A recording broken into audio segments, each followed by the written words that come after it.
तो जय हिंद दोस्तों, स्वागत है एक बार फिर से आप सभी के आपके अपने प्यारे से यूट्यूब चैनल एफएमएससी ग्रुप डिस्कशन में।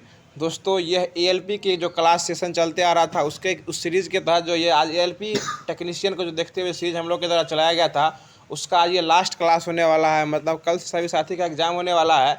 तो जिन जिन साथी का एग्ज़ाम होने वाला है उनके लिए बेस्ट ऑफ लक हम लोग के द्वारा, और आप लोग ने खुद से जो मेहनत किया है उसका पूरा प्रयोग जो आप लोग को एग्ज़ाम हॉल में जाके दिखा देना है। नर्वस नहीं होना है। और जिन जिन साथियों का कल एग्ज़ाम होने वाला है, बाकी जिन भी एग्ज़ाम है वो सभी साथी के लिए यह क्लास जो कि काफ़ी इंपॉर्टेंट क्लास होने वाला है। और यह लगभग जो है मतलब एक तरह से यह क्लास जो है आपको पूरे साइंस का जो है वो मैराथन के रूप में आज स्टार्ट किया जा रहा है, जो कि आपको जिसमें फिजिक्स, केमिस्ट्री और बायोलॉजी तीनों सेक्टर से जो भी एनसीईआरटी और एससीईआरटी का फैक्ट है, जो भी हर एग्ज़ाम का बेस मान के जो क्वेश्चन जहाँ से उठाया जाता है, कुछ ऐसे शब्द आपको अनपढ़े से लगेंगे, कुछ ऐसे शब्द हैं जो कि आपको अनजाने से लगेंगे। इसमें जो भी एनसीईआरटी और एससीईआरटी को देखते हुए जो फैक्ट बनता है, जो कि क्लास 6 से लेकर क्लास 10th का जो है पूरा जो है वो आपको अभी जो है इस वीडियो में वो बनने वाला है। वीडियो थोड़ा सा लंबा होने वाला है, उसके लिए आप लोगों को हताश होने की ज़रूरत नहीं है। मतलब पूरा फिजिक्स, केमिस्ट्री और बायोलॉजी का जो है वो पूरा सुपरा साफ इस वीडियो के माध्यम से होने वाला है। यूँ कहे तो यह वीडियो आपको एएलपी टेक्नीशियन को देखते हुए यह क्लास आपको जो है एक तरह से यज्ञ में अंतिम आहुति की तरह होने वाली है। इसलिए आप सभी लोग जो अपने कुर्सी की पेटी को बांध लीजिए और पूरे जो है शुरू से लेकर अंत तक जो वीडियो होता है इसको पूरे अच्छे तरीके से देखिएगा। जो हर दिन के भांति सीरीज चलते आ रहा है और क्वेश्चन का जो सिलसिला रहता है, जो कि एक दिन पहले पूछा जाता है, उस क्वेश्चन का आज भी जवाब दिया जाएगा।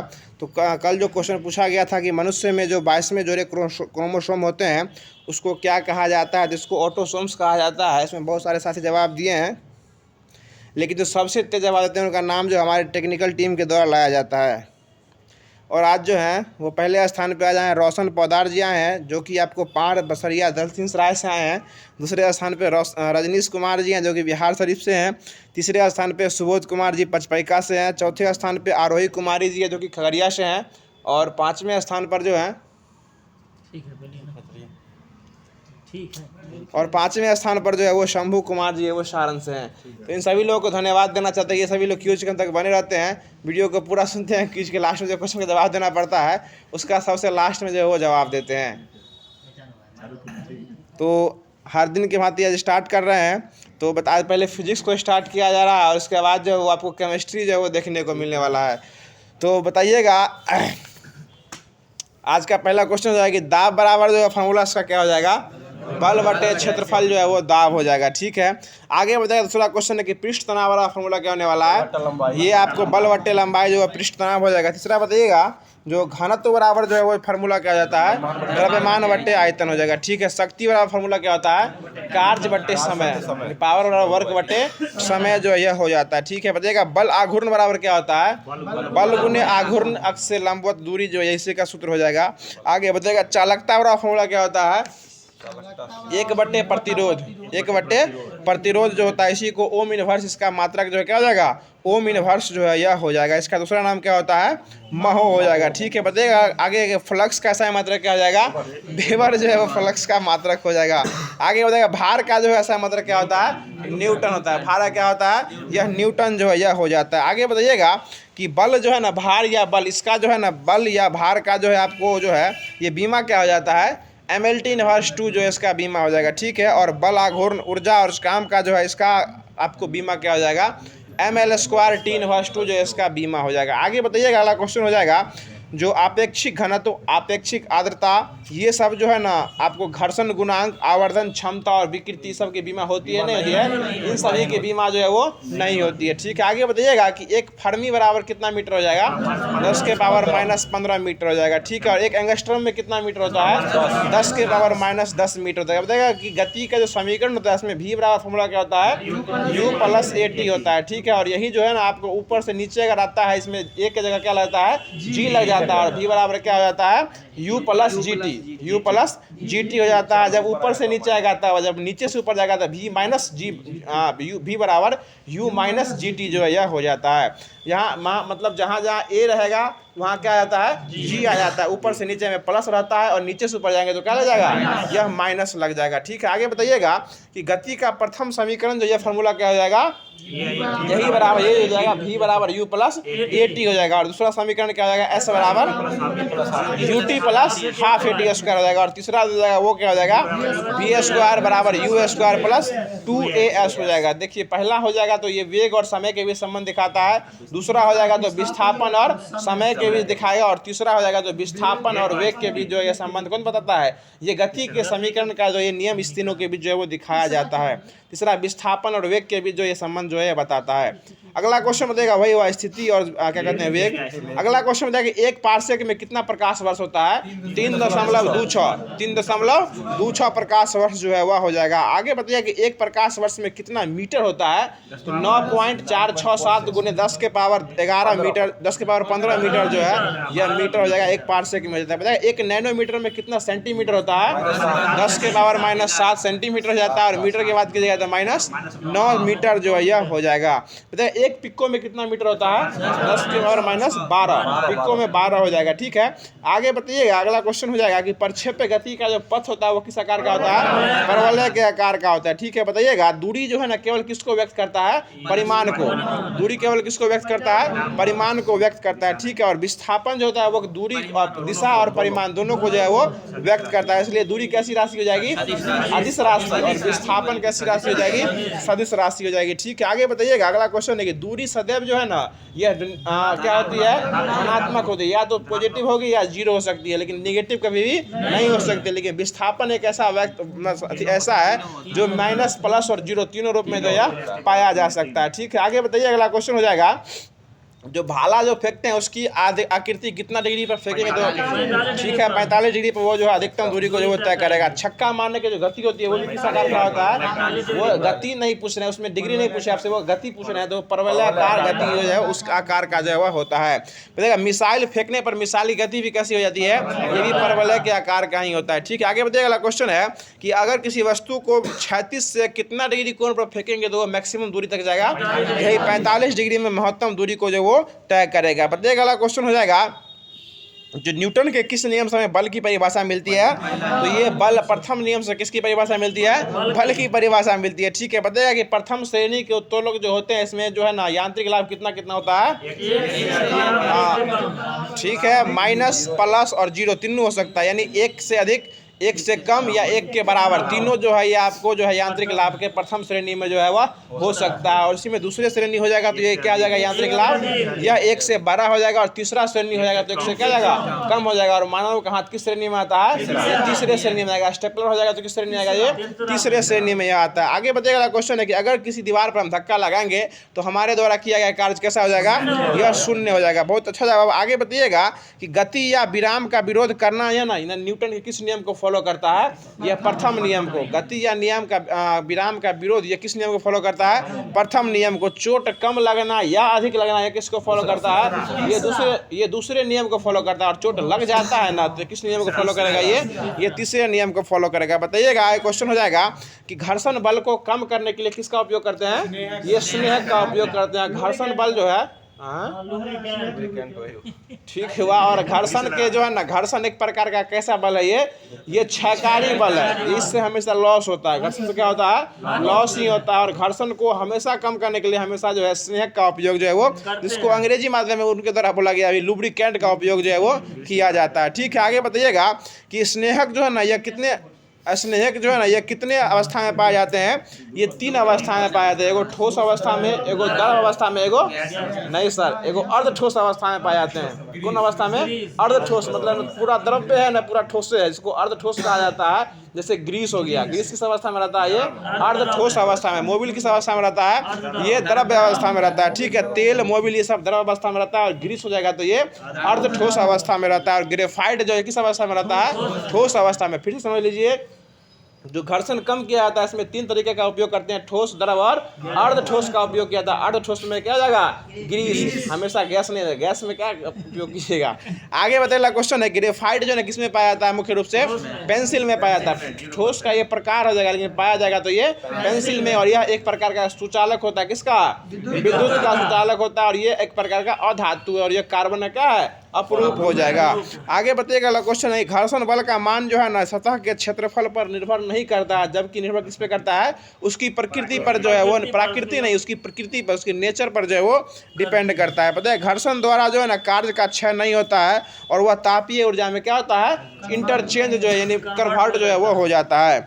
देखिए अगला क्वेश्चन है, घर्षण जो है ना, ये इसमें सबसे अधिक घर्षण जो किस घर्षण का होता है, स्थैतिक घर्षण का। सबसे अधिक घर्षण कौन सा होता है, चंदन जी को दिक्कत, आप ही की तरफ देख के बोलने, इसलिए आप हमारे तरफ मुख घुमा के रखिए। पहला सबसे अधिक घर्षण किसका हो जाएगा, स्थैतिक घर्षण का, उससे हल्का घम हो जाएगा तो सर्पी घर्षण का, और सबसे कम घर्षण पूछेगा तो ये लोटनी घर्षण का। जो आदमी डुबते रहता है उसमें घर्षण जो है वो क्या होता है, सबसे कम होता है, और सबसे अधिक घर्षण किसमें होता है, स्थैतिक घर्षण में होता है। एकदम टाइम देखते रहिए, आप ऊपर से आप लोग क्लास को सुनते रहिए।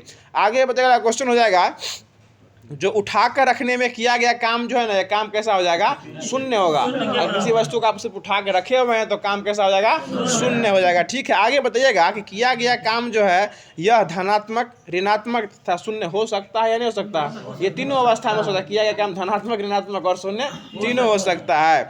आगे बताइएगा, एक क्वेश्चन है कि अगर कोई व्यक्ति सीढ़ी पर चढ़ा और चढ़कर उतर गया तो किया गया काम का मान क्या होगा, शून्य होगा। चढ़ा और उतर गया, काम क्या हो गया, शून्य हो गया, क्योंकि उसका विस्थापन क्या है, 0 है, क्योंकि फार्मूला ही है W बराबर FS cos थीटा, और वहाँ जो है S मतलब जो है S का मान क्या हो गया, 0 हो गया, और 0 से गुना कीजिएगा तो काम कैसा हो जाएगा, पूरा 0 जो है वह हो जाएगा।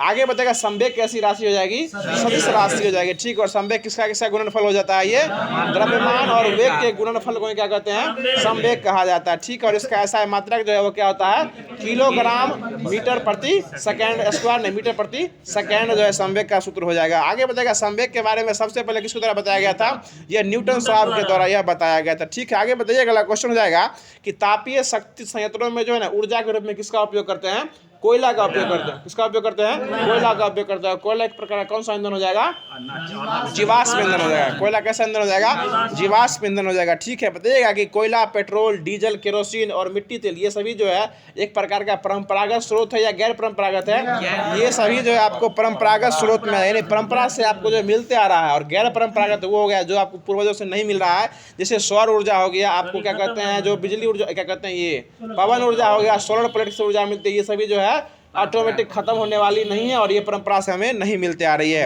आगे बताएगा क्वेश्चन है कि संवेग वह भौतिक राशि होती है जो किसके और किसके गुणनफल को दिखाती है, तो ये मास और वेलोसिटी यानी द्रव्यमान और वेग के गुणनफल को जो है वो दिखाती है। बताइए अगला क्वेश्चन है कि तना हुआ धनुष में कौन सी ऊर्जा संचित रहती है, ये स्थित ऊर्जा रहती है। बताइएगा कि जल विद्युत संयंत्रों में जो होती है, जो कि जल विद्युत संयंत्र होता है, उसमें ऊर्जा जो मिलती है वह स्थित ऊर्जा को किस ऊर्जा में रूपांतरित कर देती है, ये विद्युत ऊर्जा में, स्थिति को विद्युत ऊर्जा में रूपांतरित करते, तभी वहां से हमें क्या मिलता है, विद्युत की प्राप्ति जो है वो होती है। आगे बताइएगा क्वेश्चन हो जाएगा कि गुरुत्वीय बल द्वारा किया गया अंतिम काम और प्रारंभिक ऊंचाई का अंतर जो है उस पर निर्भर करता है या, गड़बड़ हो गया, चलिए छोड़िए इसको।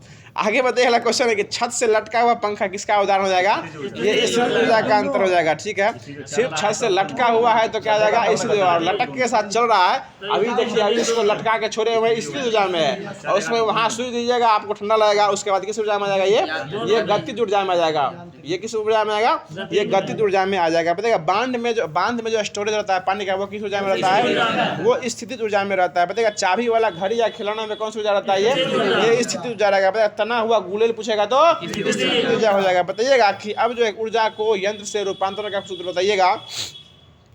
जो वाद्य यंत्र जो होता है, बोलने वाला यंत्र जो होता है, वाद्य यंत्र जिससे आवाज निकलता है, वह किस ऊर्जा को किस ऊर्जा में बदलता है, यांत्रिक से ध्वनि ऊर्जा में निकलता है। जैसे सितार हो गया, गिटार हो गया, जो आपको वायलिन होता है, सब जो है किस ऊर्जा में बदलता है, यांत्रिक टू विद्युत में। तबला देखिए ना, यांत्रिक टू ध्वनि में जाता है। आगे बताइए टरबाइन जो होता है वो किससे किसमें बदलता है, ये यांत्रिक से विद्युत में। टरबाइन हो गया, उसके बाद डायनमो हो गया, ये सभी किसमें बदलता है, ये यांत्रिक से विद्युत में जाता है। ठीक है, बताइएगा लाउड स्पीकर हो जाएगा तो ये विद्युत से ध्वनि में, लाउड स्पीकर हो जाएगा तो विद्युत से ध्वनि में, और माइक्रोफोन हो जाएगा तो ये विद्युत से ध्वनि से विद्युत में, ध्वनि से विद्युत में चल जाएगा, ये उल्टा हो जाएगा। आगे बताएगा विद्युत सेल हो जाएगा तो किसमें किसमें हो जाएगा, ये रासायनिक ऊर्जा को विद्युत ऊर्जा में चला जाएगा। आगे बताइएगा अगला क्वेश्चन है कि कोणीय संवेग क्या कहते हैं, रेखीय संवेग संरक्षण का सिद्धांत भी सबसे पहले किसके द्वारा दिया गया था, यह आपको न्यूटन के द्वारा ही दिया गया था, न्यूटन के द्वारा ही दिया गया था। और इसी में जो है ना कोणीय संवेग के संरक्षण के सिद्धांत बनाया गया था, जो कि टक्कर देखें गोली वोली खेलते थे पहले बच्चों में, उसी में टक्कर का सिद्धांत दिया गया था कि टक्कर लगने से पहले का वेग और टक्कर लगने के बाद का वेग दोनों क्या होता है, बराबर होता है। किसी वस्तु में पहले टक्कर मारेगा, जितना पीछेगा उतना भी क्या होता है, वो आगे जाता है, आगे पीछे होता है। और इसी को जो है न्यूटन की गति के तीसरे नियम से संबंधित किया गया है। और मिसाइलों को जब परीक्षण किया जाता है वो रेखीय संवेग संरक्षण के सिद्धांत के साथ साथ न्यूटन के तीसरे गति नियम को भी फॉलो करता है। और इसके लिए एक फार्मूला निकाला गया था m1u1 + m2u2 बराबर m1v2 m1v1 प्लस m2v2, यह निकाला गया था। चलिए आगे बताइए, क्वेश्चन हो जाएगा जो काइनेटिक एनर्जी वाला फार्मूला जो है वो क्या हो जाएगा, हाफ mv², और पोटेंशियल एनर्जी बराबर क्या हो जाएगा, mg, जो इसका फार्मूला हो जाएगा। बताइएगा न्यूटन का गुरुत्वाकर्षण का नियम क्या कहता है, F बराबर क्या होता है फार्मूला इसके लिए, g m1 m2 बटे r², जो यह हो जाएगा। और g को ही ना सार्वत्रिक गुरुत्वाकर्षण नियतांक कहा गया था, और इस कैपिटल जी का मान कितना हो जाएगा, 6.67 × 10⁻⁻11 न्यूटन मीटर स्क्वायर प्रति kg² हो जाएगा। और कैपिटल जी हमेशा किस अवस्था में, किस कैपिटल जी कैसी राशि है, अदिश राशि है।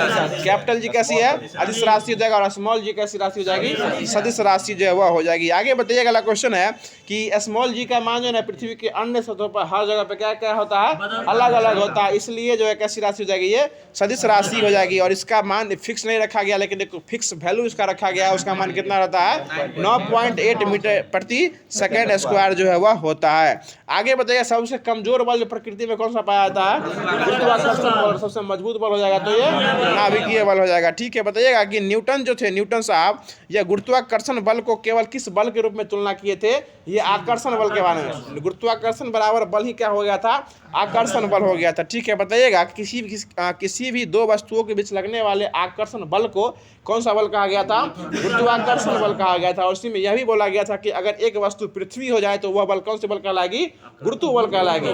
तुरंत ना बताएं आपको कौन सा बल कहलाती है, वो गुरुत्व बल जो है वो कहलाती है। ठीक है, आगे बताइएगा कि क्या कहते हैं, चंद्रमा पर गुरुत्वीय त्वरण का मान जो है ना वो कितना गुना होता है, पृथ्वी के 1/6 गुना जो है वह हो जाता है। आगे बताइएगा, क्वेश्चन हो जाएगा कि पलायन वेग का मान जो है पृथ्वी के लिए कितना हो जाता है, 11.2 किलोमीटर प्रति सेकेंड हो जाता है। और चंद्रमा के लिए कितना हो जाता है, 2.37 या 2.35 या 2.38, जो ऑप्शन रहेगा उस हिसाब से आप देख सकते हैं, ये किलोमीटर प्रति सेकेंड हो जाएगा। ठीक है, और आगे बताइएगा कि सूर्य पर पलायन वेग का मान कितना होता है, 42 किलोमीटर प्रति सेकेंड हो जाएगा। बताइएगा एक क्वेश्चन है कि चंद्रमा पर उतरने वाले व्यक्ति जो होते हैं वो क्या बांध के उतरते हैं ताकि पृथ्वी की तुलना पर चंद्रमा का पलायन वेग का मान कम होता है, वो पीठ पर जो अपना थोड़ा सा बोझ लेके उतरते हैं ताकि जो उसका मान जो थोड़ा सा कम हो, लेकिन ताकि वो हल्का ना हो, उड़ ना पाए। ठीक है, आगे बताएगा चंद्रमा पर देखने से अंतरिक्ष कैसा दिखाई पड़ता है, काला। और किस कारण दिखाई पड़ता है काला, ये प्रकाश के प्रकीर्णन के कारण क्या दिखाई पड़ता है, काला दिखाई पड़ता है। और काला चीज जो है ना वो उसमें क्या होता है, अच्छा अवशोषक होता है, अवशोषक चालक नहीं, अवशोषक होता है। ठीक है, आगे बताइए ग्रहों से संबंधित नियम जो है किसके द्वारा दिया गया था, यह केपलर के द्वारा दिया गया था। कुछ लोग कमेंट नहीं कीजिए कि थोड़ा धीरे धीरे बोलिए, हमने शुरू में ही बोल दिया है कि ये मैराथन क्लास है और इसमें जो भी पढ़ा हुआ है आपका उसी का रिवीजन जो है वो कराया जा रहा है। मतलब पूरा फिजिक्स, केमिस्ट्री और बायोलॉजी तीनों का जो है वो एनसीईआरटी वो क्लास 6 से 10 तो जहाँ तक क्वेश्चन बनने वाला रहता है उसका संपूर्ण रिवीजन जो है आपको अभी कराया जा रहा है। तो थोड़ा सा धीरे बोलने के लिए आप नहीं भूलिएगा और आप लोग बीच में मैनेज करते रहिए अपने हिसाब से। चलिए आगे बताइएगा, क्वेश्चन हो जाएगा कि ग्रहों के लिए केपलर ने कितने नियम दिए थे, 3 नियम दिए थे। ठीक है, और ये पहला नियम जो है क्या नियम, कौन सा नियम कहलाता है, कक्षा का नियम। ये आपका भी रिवीजन हो जाएगा गुरुजी। पहला नियम कौन सा हो जाएगा, कक्षा का नियम हो जाएगा। दूसरा हो जाएगा तो क्षेत्र का नियम हो जाएगा। और तीसरा नियम जो हो जाएगा वो परिक्रमण का नियम हो जाएगा। पहला नियम में केपलर बाबा द्वारा ये बोला गया था कि सौर परिवार में सूर्य किस रूप में होता है, मुखिया के रूप में, कक्षा के रूप में होता है, वो मुखिया के रूप में होता है। और उसी के पूरा जो है ना क्या कहते हैं, उसी को मान के जो है चारों ओर जो है ग्रह अपनी ओर क्या करते हैं, चक्कर जो है वो काटते रहते हैं, एक कक्षा के रूप में, एक निश्चित कक्षा में क्या करते हैं, चक्कर काटते रहते हैं। ये कक्षा का नियम कहलाता है। दूसरा था क्षेत्र से संबंधित नियम था कि एक निश्चित क्षेत्र पर जो है हर ग्रह अपने अपने दूरी पर एक निश्चित क्षेत्र बांध के नचता है ताकि वो एक दूसरे से कभी टक्कर में वो न आए। तीसरा नियम जो है परिक्रमण का नियम दिया गया था, मतलब एक समय में एक सभी ग्रह जो है, ग्रह हो या उपग्रह हो, एक निश्चित व्यक्ति को मुखिया मानकर उसके चारों ओर घूमते रहता है। ये परिक्रमण का नियम कहा गया था। तो पहले नियम कक्षा का नियम, दूसरा हो जाएगा क्षेत्र का नियम, और केपलर के तीसरे नियम को परिक्रमण का नियम जो है वो कहा गया था। चलिए आगे बताइएगा, जो एक समान वृत्तीय गति में चाल और गतिज ऊर्जा बदलती है या नहीं बदलती है? ये एक समान गतिज ऊर्जा में चाल और गतिज ऊर्जा कोनो जो है वो नहीं बदलती है। बताइए अगला क्वेश्चन हो जाएगा कि अभिकेंद्रण त्वरण के लिए फार्मूला क्या रखा गया है? mv²/r जो है रखा गया। ठीक है, आगे बताइए अगला क्वेश्चन है कि अपकेंद्रीय बल के लिए वॉशिंग मशीन में कपड़े का साफ होना और अपकेंद्रीय बल, ये सभी किस नियम का, किस बल को उदाहरण करता है? ये अपकेंद्रीय बल को जो यह उदाहरण जो है प्रस्तुत जो है वो करता है। बताइएगा कि सरल लोलक के लिए जो है ना आवर्तकाल बराबर एक फार्मूला रखा गया। उस फार्मूला का क्या हो जाएगा? वो d बराबर √2π√LY। L जो है वो लोलक की लंबाई, G गुरुत्वीय त्वरण, M जो बराबर क्या हो जाएगा? मास, और T बराबर क्या हो जाएगा? उसका आवर्त काल, आवर्त समय, आवर्त काल हो जाएगा। ठीक है, चलिए अगला क्वेश्चन बताइए। अगला क्वेश्चन हो जाएगा, अरे m मास होता है, फार्मूला में मास नहीं है, इसमें m रहता है कि m जो है किसी पिंड का द्रव्यमान जो है वो अगर निकालना है, उसका आवर्तकाल निकालना है तो m नहीं दिए हुए फार्मूला में, वो अलग बात है। आगे बताइए क्वेश्चन है कि पृथ्वी के केंद्र पर गुरुत्वीय त्वरण का मान क्या हो जाता है? वह 0 हो जाता है, इसलिए उसका आवर्तकाल क्या होता है? अनंत होता है। इसलिए उसका आवर्तकाल अनंत जो है वो होता है, 0 हो जाता है। नीचे में ही तो भाग दीजिएगा तो वो क्या हो जाएगा? 0 हो जाएगा। आगे बताएगा, और 0 से भाग दीजिएगा ना तो वो अनडिफाइंड हो जाएगा, 0 नहीं होगा। 0 से भाग दीजिएगा तो क्या होता है? वो इनफिनाइट हो जाएगा, क्योंकि फार्मूला में ये L/G होता है। तो G कहाँ हो जाता है? सबसे नीचे, और G का मान 0 जैसे ही दीजिएगा तो वो क्या होता है? अनडिफाइंड। मतलब 0 से किसी वस्तु में भाग, किसी भी संख्या में भाग दीजिए तो वो क्या होता है? अपरिभाषित जो है यह हो जाता है। और यही बात रामानुजन अपने शिक्षक से पूछे थे, वो उनके शिक्षक पढ़ा रहे थे, किसी भी व्यक्ति में 0 से, किसी भी संख्या में 0 से भाग देते हैं तो वो क्या होता है? 0 हो जाता है। किसी भी संख्या में अगर 0 से भाग देंगे, सॉरी, किसी भी चीज़ में 0 से गुना करेंगे तो क्या हो जाएगा? वो 0 हो जाता है। तो वो रामानुजन पूछे थे, किसी भी संख्या में अगर हम 0 से भाग ही दे दे तो संख्या का मान कितना हो जाएगा? तो उस मास्टर साहब को खुद नहीं पता था, वो उसको डांट के भगा दिए थे। और वही आगे चल के इस बात को खोज किए थे कि किसी भी संख्या में 0 से भाग देते उसका कोई वैल्यू नहीं निकलता है, वो अनंत हो जाता है। चलिए आगे बताइए, क्वेश्चन हो जाएगा कि गुरुत्वीय त्वरण का मान जो है ना, ये आवर्तकाल बढ़ने पर जो है क्या होता है? वो घट जाता है। आवर्तकाल घटने पर घट जाता है और आवर्तकाल बढ़ने से बढ़ जाता है। ठीक है, आगे बताइएगा कि ठोस, द्रव और गैस के अलावा पदार्थ की कितनी और अवस्था होती है? 2 और अवस्था होती है। कौन कौन अवस्था हो जाएगी? प्लाज्मा और बोस-आइंस्टाइन कंडेंसेट। और सूर्य और जो होता है क्या, तारा जो होता है वो चमकता है, वो किसके कारण चमकता है? ये पदार्थ के चौथी अवस्था प्लाज्मा के कारण क्या होती है? वो चमकती रहती है। बताइएगा, आगे क्वेश्चन हो जाएगा कि जल के लिए जो है ना, जल के लिए क्वथनांक बिंदु कितना डिग्री सेल्सियस है? 100 डिग्री सेल्सियस जो इसको जो है वो रखा गया है। ठीक है, आगे बताइएगा, क्वेश्चन हो जाएगा कि बता दीजिएगा, अगला क्वेश्चन है कि वायुयान में सफर करते समय फाउंटेन पेन से स्याही जो वह निकल जाती है, इसमें क्या घट जाता है? वायुमंडलीय दाब जो है वो घटने का क्या होता है? वो निकल जाता है। और उसके बाद एक क्वेश्चन और है कि पहाड़ पर खाना बनाना ये मुश्किल होता है, ये वो उसका वायुमंडलीय दाब क्या होता है? घट जाता है। ठीक है, आगे बताइएगा, अगला क्वेश्चन है कि हाइड्रोलिक प्रेस, हाइड्रोलिक लिफ्ट और हाइड्रोलिक ब्रेक, ये तीनों यह किसके नियम को फॉलो करता है? ये पास्कल के नियम को जो है वो फॉलो करता है। बताइएगा कि हाई ब्लड प्रेशर के व्यक्ति को जो है ना कहाँ यात्रा करने की सलाह दी जाती है? हवाई जहाज, यानी ऊंचे जगहों पर या हवाई जहाज पर यात्रा न करने की सलाह जो है वो दी जाती है। बताइएगा, जब बर्फ पानी में तैरती है तो उसके आयतन का कितना भाग पानी के ऊपर रहता है? 1/10 ऊपर रहता है, 9/10 जो है वो कहाँ रहता है? नीचे जो है वो तैरते रहता है। बताइएगा, बर्फ का घनत्व जो है कितना होता है? 900 किलोग्राम प्रति मीटर क्यूब हो जाता है। और पानी के लिए कितना हो जाएगा? 1000 किलोग्राम प्रति मीटर क्यूब हो जाएगा। कोई दिक्कत चंदन जी? अगला, अभी तो शुरुआत है, अभी तो हमने पहला आरंभ पत्ता ही फेंका है ताश का, और अभी खेल छोड़ के आप जाने वाले हैं। अगला क्वेश्चन बताइएगा। अगला क्वेश्चन हो जाएगा कि गैसों का दाब का प्रयोग जो किया जाता है वो किसमें किया जाता है? मैनोमीटर में जो वो किया जाता है। बताइएगा कि जो तैरेगा, जिसमें डूबेगा, उसका घनत्व क्या कम होगा या अधिक होगा? वो उसका अगर तैर रहा है तो उसका घनत्व क्या है?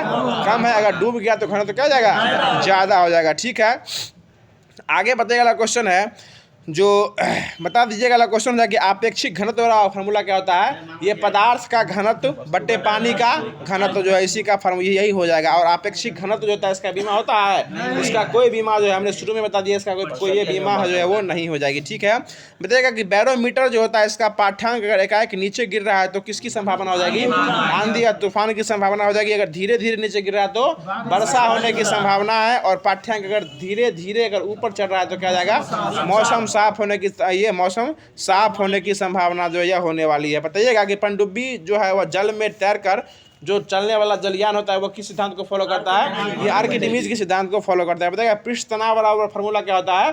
बल बट्टे लंबाई, बल बट्टे लंबाई हो जाएगा। और दाब बराबर क्या होता है? बल बट्टे क्षेत्रफल हो जाएगा। ठीक है, बताइएगा पृष्ठ तनाव का ऐसा है मात्रक जो वो क्या हो जाएगा? न्यूटन प्रति मीटर, न्यूटन प्रति मीटर हो जाएगा। न्यूटन को किलोग्राम मीटर पर सेकंड स्क्वायर भी लिख सकते हैं और मीटर को मीटर लिख सकते हैं। तो ये किलोग्राम प्रति सेकंड स्क्वायर जो उसका सूत्र हो जाएगा, क्योंकि मीटर से मीटर जो क्या होता है? कट जाता है। ठीक है, आगे बताइए। अगला क्वेश्चन है कि किसके कारण जो है ना पानी से बाहर निकालने पर सेविंग ब्रश के बाल जो आपस में चिपक जाते हैं? ये सरफेस टेंशन के कारण क्या होता है? आपस में चिपक जाते हैं। बताइए पतली सुई जो है ना किसके कारण जो है पानी में तैराई जा सकती है? ये पृष्ठ तनाव के कारण हो जाएगा। ठीक है, गर्म सूप अधिक स्वादिष्ट लगता है पृष्ठ तनाव के कारण, गर्म खाना भी और पृष्ठ तनाव के कारण क्या लगता है? ये अच्छा लगता है। ठीक है, बताइएगा कि किसके कारण जो है ये साबुन के घोल जो है बड़े बड़े दिखाई पड़ते हैं? क्योंकि जल में साबुन का पृष्ठ तनाव कम हो जाता है। तो ये पृष्ठ तनाव के कारण जो है वो जल में साबुन के घोल क्या होते हैं? बड़े बड़े बुलबुले दिखाई पड़ते हैं। बताइएगा कि समुद्री की लहरों को शांत करने के लिए उस पर तेल डाल दिया जाता है। क्या डाल दिया जाता है? तेल डाल दिया जाता है। ठीक है, आगे बताइएगा कि अगला क्वेश्चन हो जाएगा कि सामान्यतः जो द्रव कांच को भिगोता है वह किस नली में ऊपर चढ़ता है? और जो द्रव कांच को नहीं भिगोता है वो क्या होता है? किस नली में नीचे उतरता है? जो भिगा देता है वो ऊपर चढ़ता है, जो नहीं भिगाता है वो नीचे उतरता है। और यही जो है ना किसिकत्व के नियम का उदाहरण हो जाएगा। और इसी के हिसाब से जो है ललटेन या फिर तेल की बाती में जो है नीचे से ऊपर जो क्रिया होती है वो किसिकत्व के कारण होती है। बताइएगा कि थिन पेपर पर जो स्याही डालने से स्याही फैल जाता है, ये किस क्रिया के कारण फैलता है? ये किसिकत्व क्रिया के कारण जो है यह होता है। बताइएगा कि वर्षा के पश्चात किसान जो है वो खेतों की जुताई क्यों कर देते हैं? ताकि किस नली उसका जो है मिट्टी का टूट जाए और मिट्टी में नमी की मात्रा जो है वो बनी रहे। इसलिए सामान्यतः किसान क्या करते हैं? खेतों की जुताई जो है वो कर देते हैं वर्षा होने के बाद। आगे बताइएगा कि तेज आंधी आने पर टीन या छप्पर का उड़ जाना यह किसके नियम का उदाहरण है? यह बर्नौली सिद्धांत का उदाहरण हो जाएगा। बताइएगा जब कोई प्लेटफॉर्म पर रेलगाड़ी तेजी से आती है तो लोगों को क्या दूर हटने की सलाह दी जाती है, क्योंकि उसमें क्या बढ़ जाता है? गतिज ऊर्जा।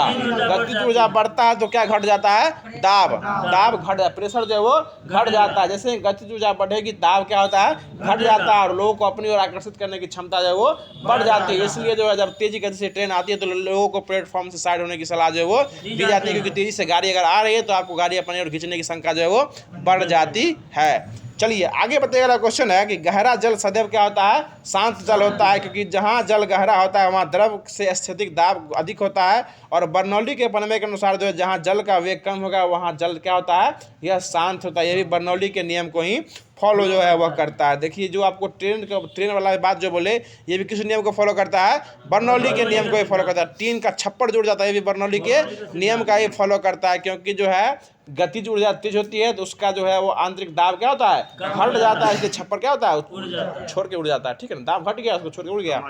आगे बताइएगा क्वेश्चन है कि जल के लिए जो है हिमांक डिग्री सेल्सियस में कितना हो जाएगा? 0 डिग्री सेल्सियस जो है वह हो जाएगा। ठीक है, आगे बताइएगा केल्विन में कितना हो जाएगा? 273 केल्विन हो जाएगा। ठीक है, जल का क्वथनांक डिग्री सेल्सियस में कितना हो जाएगा? 100 डिग्री सेल्सियस हो जाएगा। और इसको जो बताइएगा कि इसके केल्विन में कितना हो जाएगा? 373 हो जाएगा। ठीक है, आगे बताइएगा जो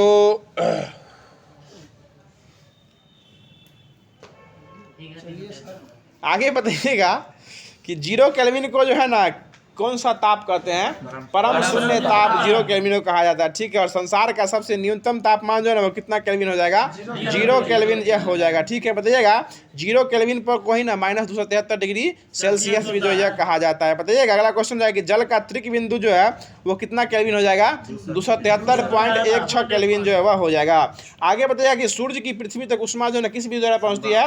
विकिरण विधि द्वारा। हमने बताया था सूर्य से उष्मा जो निकलती है वो किस विधि से नीचे पहुंचती है? तो विकिरण विधि से नीचे पहुंचती है। ठीक है, आगे बताइएगा जो लोहे की कुर्सी और लकड़ी की कुर्सी में तुलना करने पर लोहे की कुर्सी अधिक ठंडी प्रतीत होती है, क्योंकि लोहे का जो है ना वो क्या अधिक होता है, तो चालन जो है वो अधिक होता है, क्योंकि ठोसों में क्या होता है, चालन होता है। ठोसों में क्या होता है, ये चालन होता है। द्रव्य और वायु में क्या होता है, संवहन होता है। ठोस में चालन और द्रव्य और गैस में क्या होता है, संवहन जो है वह होता है। बताइए अगला क्वेश्चन है कि भट्ठी की ऊष्मा जो है मनुष्य तक पहुंचती है, भट्ठी की ऊष्मा जो पहुंचती है मनुष्य तक, ये किस विधि द्वारा पहुंचती है, ये भी विकिरण द्वारा पहुंचती है। संवहन ये विकिरण द्वारा पहुंचती है। और एक और एग्जाम्पल हो जाएगा कि वायुमंडल जो गर्म हो रहा है ये भी किस विधि द्वारा गर्म होता है, ये संवहन विधि, हाँ ये संवहन विधि द्वारा जो है क्या होता है, गर्म जो है वो होता है। बताइए अगला क्वेश्चन है कि ग्लोबल वार्मिंग में मुख्यतः किस गैस का उपयोग किया जाता है, ये CO2। ग्लोबल वार्मिंग मुख्य रूप से किस गैस के लिए उत्तरदायी है, तो CO2 के लिए क्या हो जाएगा, ये उत्तरदायी जो है वह हो जाएगा। आगे बताइए अगला क्वेश्चन है कि ऊष्मागतिकी का प्रथम नियम जो है ना किस नियम से प्राप्त होता है, ये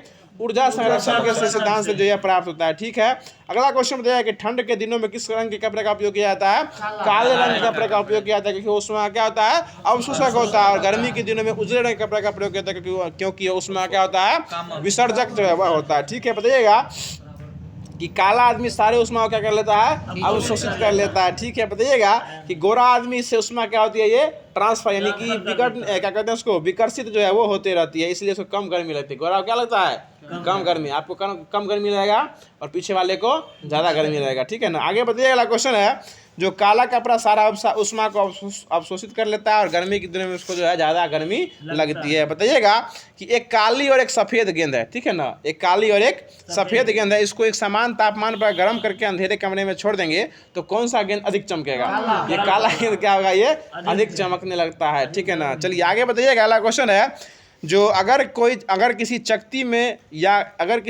में एक या कई छेद कर देते हैं तो चकती को गर्म करने से छेद का आकार बढ़ेगा या घटेगा, छेद का आकार क्या आ जाएगा, बढ़ जाएगा। मतलब चकती में एगो छेद करे या 75 को छेद कर दे, अगर चकती जैसे ही गर्म होगी उसकी छेद का आकार क्या आ जाएगा, बढ़ने जाएगा। ठीक है, आगे बताइएगा कि जल का घनत्व जो है ना कितना डिग्री पर न्यूनतम होता है, 4 डिग्री सेल्सियस पर न्यूनतम होता है। और महत्तम क्या होता है, उसका घनत्व, आयतन न्यूनतम और घनत्व क्या होता है, मैक्सिमम हो जाएगा, सेम होता है सब।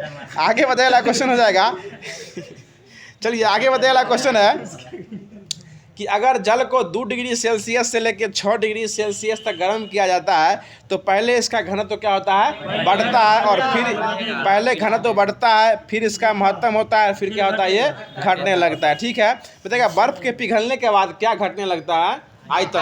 बर्फ अगर पिघल रहा है क्या घटता है, आयतन जो वो घटते रहता है। ठीक है, बताइएगा कि अगला क्वेश्चन हो जाएगा कि गामा किरणें खोज किस तरह किया गया था, हेनरी बैकलर दिए हुए इसमें हेनरी बैकलर दिए हुए हैं, पॉल विलार्ड हो जाएगा। आगे बताए एक्स किरणें खोज किसके द्वारा किया गया था, रोएंटगन के द्वारा किया गया था। और पराबैंगनी खोज किरणें खोज रिटर के द्वारा किया गया था। बताया गामा किरणें का उपयोग जो है ना कैंसर के उपचार में करते हैं या नहीं करते हैं, करते हैं। ठीक है, टूटी हुई हड्डियों को जांच करने के अध्ययन में किसका उपयोग करते हैं, एक्सरे का उपयोग किया जाता है। बहुत अच्छा जवाब। आगे बताइएगा अगला क्वेश्चन हो जाएगा कि दृश्य प्रकाश की खोज किस द्वारा किया गया था, न्यूटन के द्वारा किया गया था। और सूक्ष्म तरंग का खोज हेर्निक हर्ट्ज के द्वारा किया गया था। और रेडियो तरंग का खोज मार्कोनी के द्वारा किया गया था। और हर्शल के द्वारा अवरक्त किरण का उपयोग जो वो किया गया था। बताइएगा कि बर्फ का घनत्व कितना किलोग्राम प्रति मीटर की होता है, 900, बर्फ का 900 और पानी का 1000 हो जाएगा। ठीक है, आगे बताइएगा क्वेश्चन है कि खाद्य पदार्थों को फ्रिज में कितना डिग्री सेल्सियस पर रखेंगे तो अच्छा रहेगा, 4 डिग्री सेल्सियस पर रखेंगे। ठीक है, आगे बताइएगा कि खाद्य पदार्थों की किस क्रिया के कारण जो वो नष्ट होने लगता है, वो ऑक्सीडेशन के कारण क्या होता है, ये खत्म होने लगता है। ठीक है, बताइएगा अगर किसी रेफ्रिजरेटर में, अगर किसी कमरे में रेफ्रिजरेटर का दरवाजा खोल देंगे तो उसका तापमान क्या हो जाएगा, कमरे का तापमान जो है वो बढ़ जाता है। ठीक है, बताइएगा अत्यधिक ठंडे प्रदेशों में झीलों के ऊपर जो है ये सतह पर पानी क्या बन जाता है, बर्फ बन जाता है। जबकि निचले सतह का तापमान कितना डिग्री सेल्सियस होता है, 4 डिग्री सेल्सियस जो है वो हो जाता है। बताइएगा एक क्वेश्चन है कि तरंग की गति की दिशा के लिए जो 2 प्रकार के तरंगों का अवधारणा दिया गया था, तो वो 2 प्रकार का तरंग कौन कौन तरंग हो जाएगा, ये आपको यांत्रिक और अयांत्रिक तरंग हो जाएगा। यांत्रिक तरंग को आगे चल के 2 भागों में बांट दिया गया था, अनुदैर्घ्य और अनुप्रस्थ तरंगों में रख दिया गया था। ठीक है, आगे बताइएगा क्वेश्चन हो जाएगा कि ध्वनि तरंग जो होती है ना एक प्रकार की कैसी तरंग हो जाएगी, ये अनुदैर्घ्य तरंग हो जाएगी। उसका जो है ना वायु में वेग कितना होता है, इसका 332 होता है, 332 होता है। ठीक है ना, इसमें रखा जाता है, इसमें रेलवे 332 से लेगा, क्या टेंशन लेते हैं। आगे बताइएगा क्वेश्चन है कि विद्युत की प्रकाश की चाल जो होती है कितनी होती है, 3 गुने 10 के पावर 8 होती है, 3 गुने 10 के पावर 8 जो है यह हो जाती है। चलिए आगे बता दीजिएगा, क्वेश्चन हो जाएगा कि किस ध्वनि को अपस्वरप ध्वनि कहा जाता है। 20 हर्ट्ज से नीचे वाले को अपस्वरप ध्वनि जो कहा जाता है, और अब अपरास्वरप हो जाएगा तो 20,000 हर्ट्ज से अधिक हो जाएगा, और 20 हर्ट्ज से लेकर 20,000 हर्ट्ज तक की ध्वनि को श्रव्य ध्वनि कहा जाता है। बताइए कुत्ता बिल्ली सांप जो है अपस्वरप ध्वनि को सुन सकता है, ये अपश्रव्य को सुन सकता है, और चमगादड़ डॉल्फिन जो है ये सब जो है परास्वरप ध्वनि को सुन सकता है। ठीक है, बताइएगा क्वेश्चन है कुत्ता बिल्ली अपश्रव्य जो कम ध्वनि जो बोलते हैं ना उसको भी सुन सकता है, कुत्ता ध्वनि जो है वो सुन सकता है, ताकि इसी कारण जो है कुत्ता बिल्ली जो है इस सबको भूकंपों की घटना जो है वो पहले जो है वो अनुमान जो है वो पता चल जाता है। बताइएगा क्वेश्चन है कि आगे बताएगा ध्वनि जो है ना सिर्फ विक्षोभ में गमन करती है, न कि विक्षोभ में गमन करने के कारण जो है वह वायु में गति करती है, न कि वायु के कण में गति करने के कारण यह गति करती है। चलिए अगला क्वेश्चन बताइए कि ध्वनि के कितने लक्षण होते हैं। 3 गो लक्षण होते हैं, तीव्रता, तारत्व और गुणता जो है इसका 3 गो लक्षण जो है वह हो जाएगा। बताइएगा प्रतिध्वनि सुनने के लिए श्रोता और परावर्तक सतह के बीच कितना दूरी होना चाहिए। ये 17 मीटर या 16.6 मीटर 16.6 मीटर होना चाहिए। बताइएगा कि किसी तरंग को किसी खास दिशा में भेजना है क्या कहलाता है, ध्रुवन कहलाता है। तुरंत पता है क्या कहलाता है, ध्रुवन जो वो कहलाता है। बताइएगा क्वेश्चन है कि अनुदैर्घ्य तरंगों के साथ ध्रुवण घटना होती है कि नहीं होती है, नहीं होती है। किसके साथ होती है, ये अनुप्रस्थ के साथ होती है, और प्रकाश एक कैसा तरंग है, अनुप्रस्थ के साथ साथ विद्युत चुंबकीय तरंग भी जो है वो हो जाएगा। आगे बताइए मैक नंबर का उपयोग जो है किसके चाल के लिए किया जाता है, यह वायुयान के चाल की निर्धारण करने के लिए जो वो किया जाता है। चलिए इसके लिए फार्मूला निकाला गया था, n बराबर v बाई लैम्डा जो है निकाला गया था। उत्पन्न ध्वनि की आवृत्ति बराबर ध्वनि का वेग बटे ध्वनि का तरंग दैर्घ्य जो ये लिखा गया था। बताइए कि पारदर्शी से क्या देख सकते हैं, आर पार देख सकते हैं ना, देख सकते हैं, और अपारदर्शी से नहीं देख सकते, और पारभासी से हल्का मुल्का जो है वो आंशिक रूप से देख सकते हैं। ठीक है, बताइएगा कि आपतित किरण, परावर्तित किरण और अभिलंब के तीनों एक ही तल में होगा। किसका नियम हो जाएगा, ये परावर्तन का नियम हो जाएगा। किसका नियम हो जाएगा, परावर्तन का नियम हो जाएगा। और आगे बताएगा आपतन कोण इक्वल टू बराबर परावर्तन कोण, ये भी किसका नियम हो जाएगा, परावर्तन कोण का ही नियम। यानी परावर्तन का 2 नियम दिया गया था, आपतन कोण और परावर्तन कोण आपस में क्या होते हैं, बराबर होते हैं। और आपतित किरण, परावर्तित किरण और आपतित बिंदु, आपतन बिंदु, इस तीनों के बीच डाला गया अभिलंब, तीनों क्या होता है, एक ही तल में हो जाएगा। ठीक है, आगे बताइएगा कि कोई भी पॉलिश किया हुआ या चमकदार वस्तु जो है ना ये दर्पण के भांति काम करता है या नहीं करता है, ये दर्पण के भांति जो है वो काम करने लगता है। घड़ी का आप थोड़ा सा शीशा ही देखिएगा, थोड़ा सा दर्पण का आता है वो चमकने लगता है। ठीक है ना, ये सभी जो है पॉलिश किया वस्तु जो है वो क्या करता है, दर्पण की भांति व्यवहार जो है वो करने लगता है। और चांदी जो है ना सबसे अच्छा क्या है, दर्पण क्या कहते हैं, प्रकाश का परावर्तक हो जाएगा। यही कारण है दर्पण जो बनता है ओरिजिनल दर्पण, उसमें जो है चांदी क्या किया जाता है, चांदी के कलई जो है दर्पण के पीछे जो है वो कर दिया जाता है। ठीक है, आगे बताइएगा कि चिकने सतह से हमेशा किस प्रकार के परावर्तन होते हैं, नियमित परावर्तन होते हैं। परावर्तन 2 प्रकार से होते हैं, नियमित और अनियमित। जो सीधे प्रकाश का परावर्तन करता है वो चिकनी सतह से होता है, और खुरदरे सतह से जो है वो अनियमित रूप से प्रकाश का क्या होता है, परावर्तन होता है। उसी को अनियमित परावर्तन या विस्तृत परावर्तन भी जो है वो कहा जाता है।